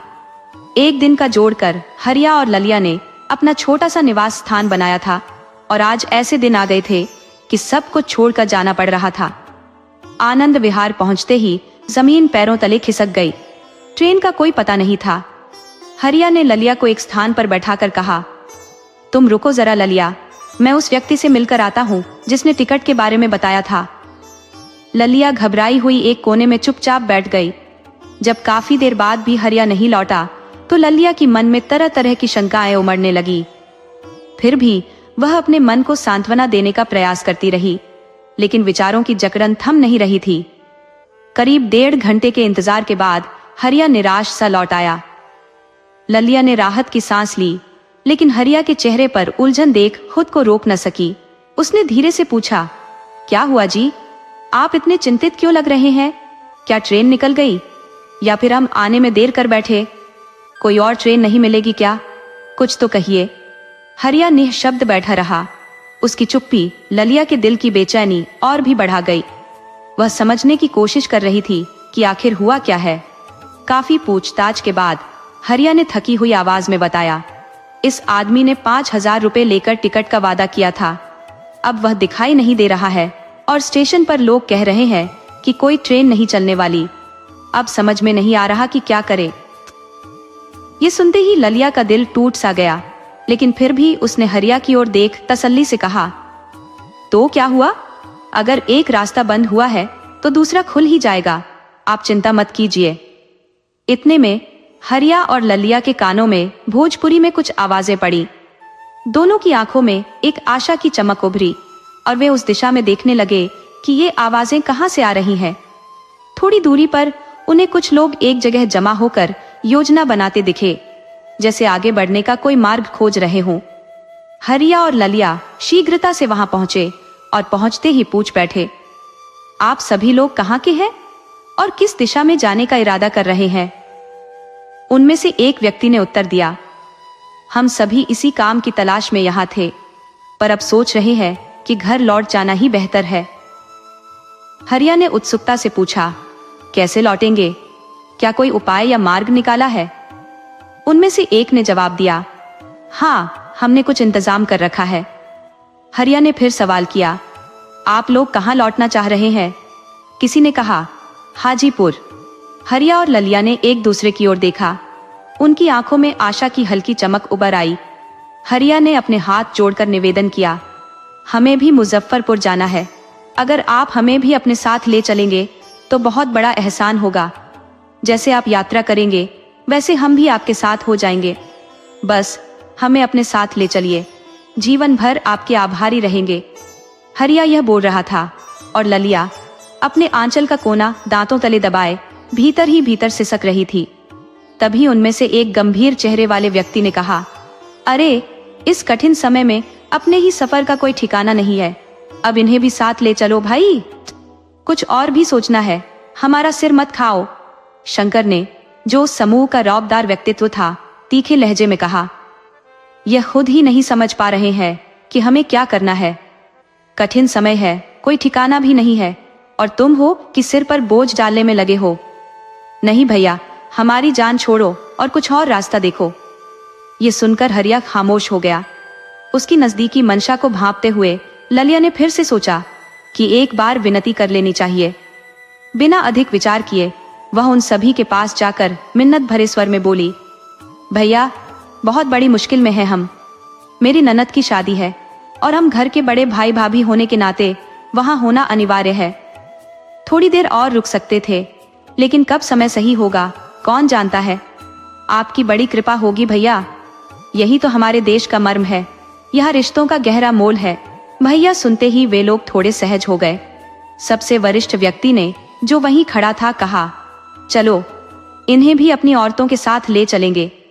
ये सुनकर शंकर को अचरज हुआ। उसने कहा, चाचा आप मान गए? अगर हर किसी की बात सुनोगे तो यह मेला लग जाएगा। चाचा ने ठंडे स्वर में जवाब दिया, इसने मुझे अपनी बहन की याद दिला दी है। इसे ले जा सकते हैं, मगर इसके अलावा किसी और को साथ मत जोड़ना।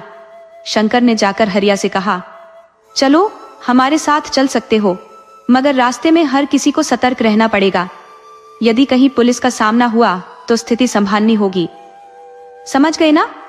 हरिया ने मुस्कुराते हुए सिर हिलाया और कहा, जैसा आप कहें वैसा ही होगा। शंकर बोला, ये आप क्या लगा रखा है?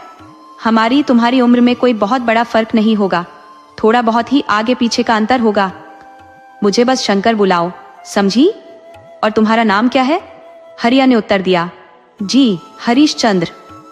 इस पर शंकर मुस्कुराते हुए बोला, तो फिर तुम्हें हरीश ही पुकारूंगा, ठीक रहेगा? हरिया भी मुस्कुराते हुए बोला, जी बिल्कुल ठीक रहेगा। सभी निकल पड़े। तय हुआ कि जितनी दूर तक पैदल जा सके चलेंगे, और जब अंधेरा होगा तब गाड़ी में सफर करेंगे।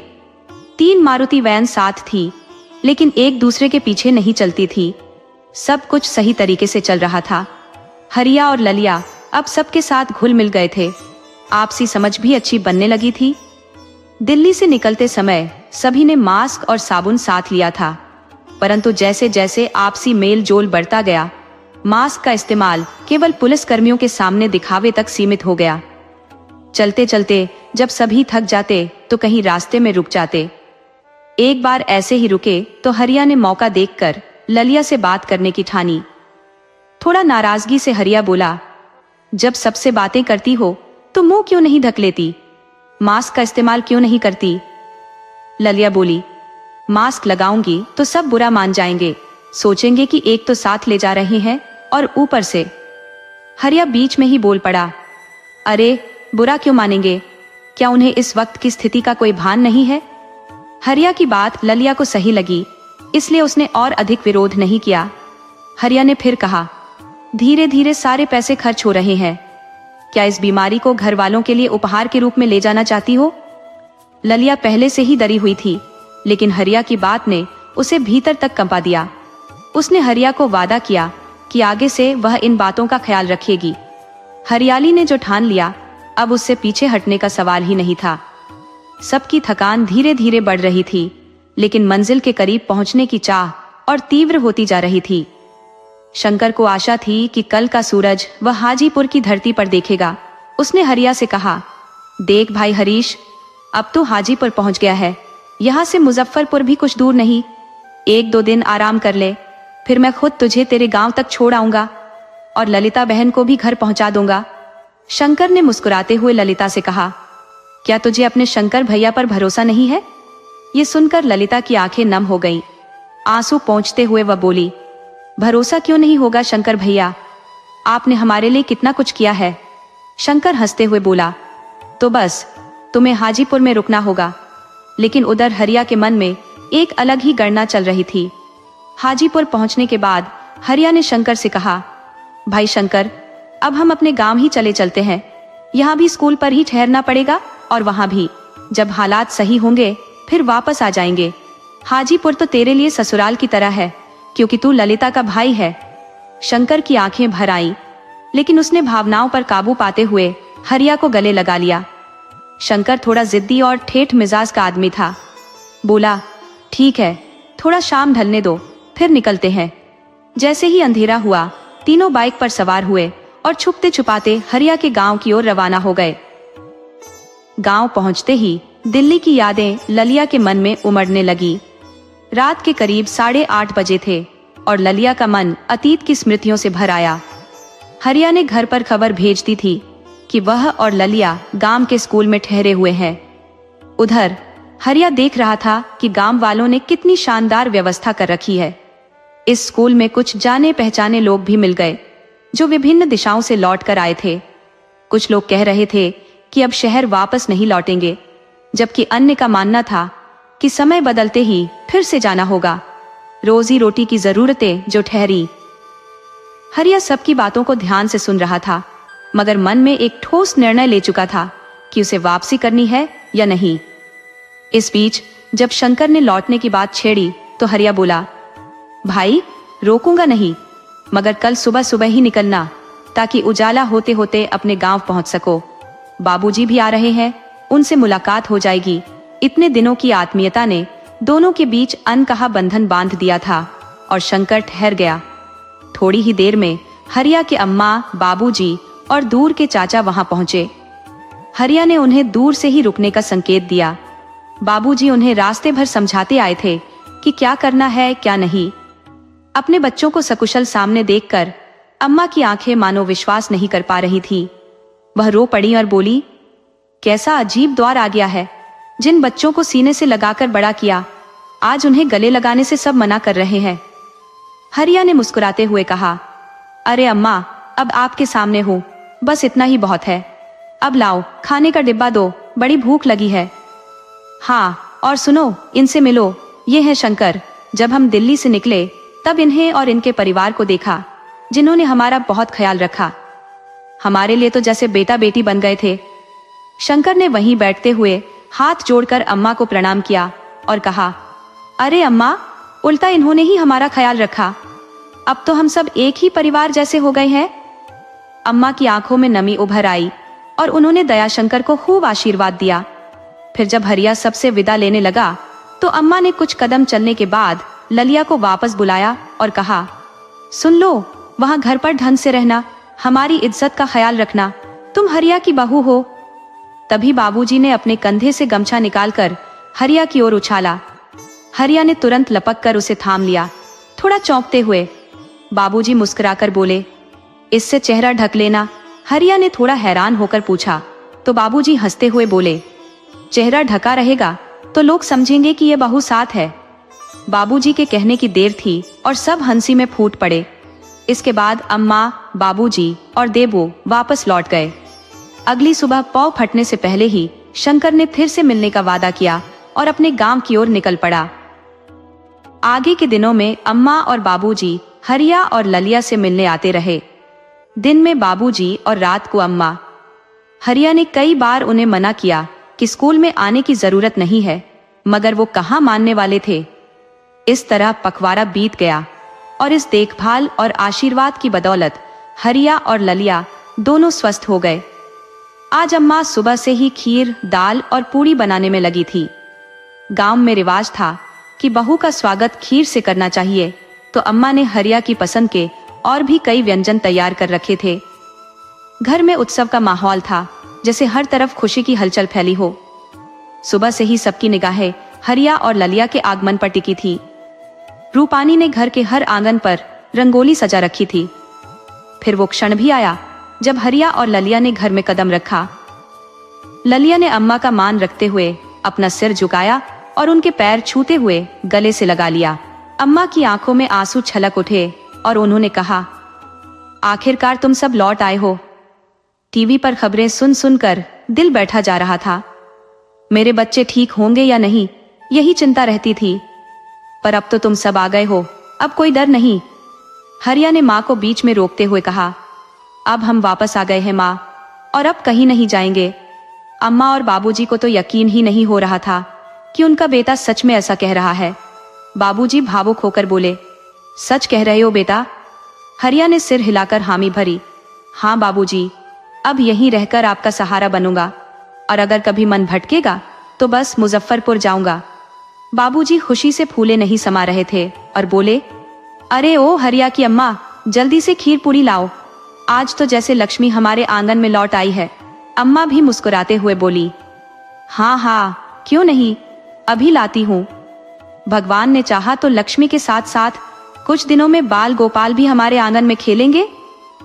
हरिया ने हैरानी से ललिया की ओर देखा तो वो मुस्कुरा रही थी। उसे अब समझ आया कि इतनी देर तक ललिया अम्मा से क्यों चिपकी रही। शायद ऐसी खुशी हरिया ने कभी महसूस नहीं की थी। इस तरह हरिया और ललिया अपने परिवार से फिर से जुड़ गए। पूरा परिवार हर्षोल्लास में डूब गया था। लॉकडाउन के कारण फैली कोरोना महामारी ने अनगिनत लोगों को उनसे छीन लिया था जो उन्हें प्यारे थे। जो भाग्यशाली थे वही अपने परिवार से फिर से मिल पाए थे।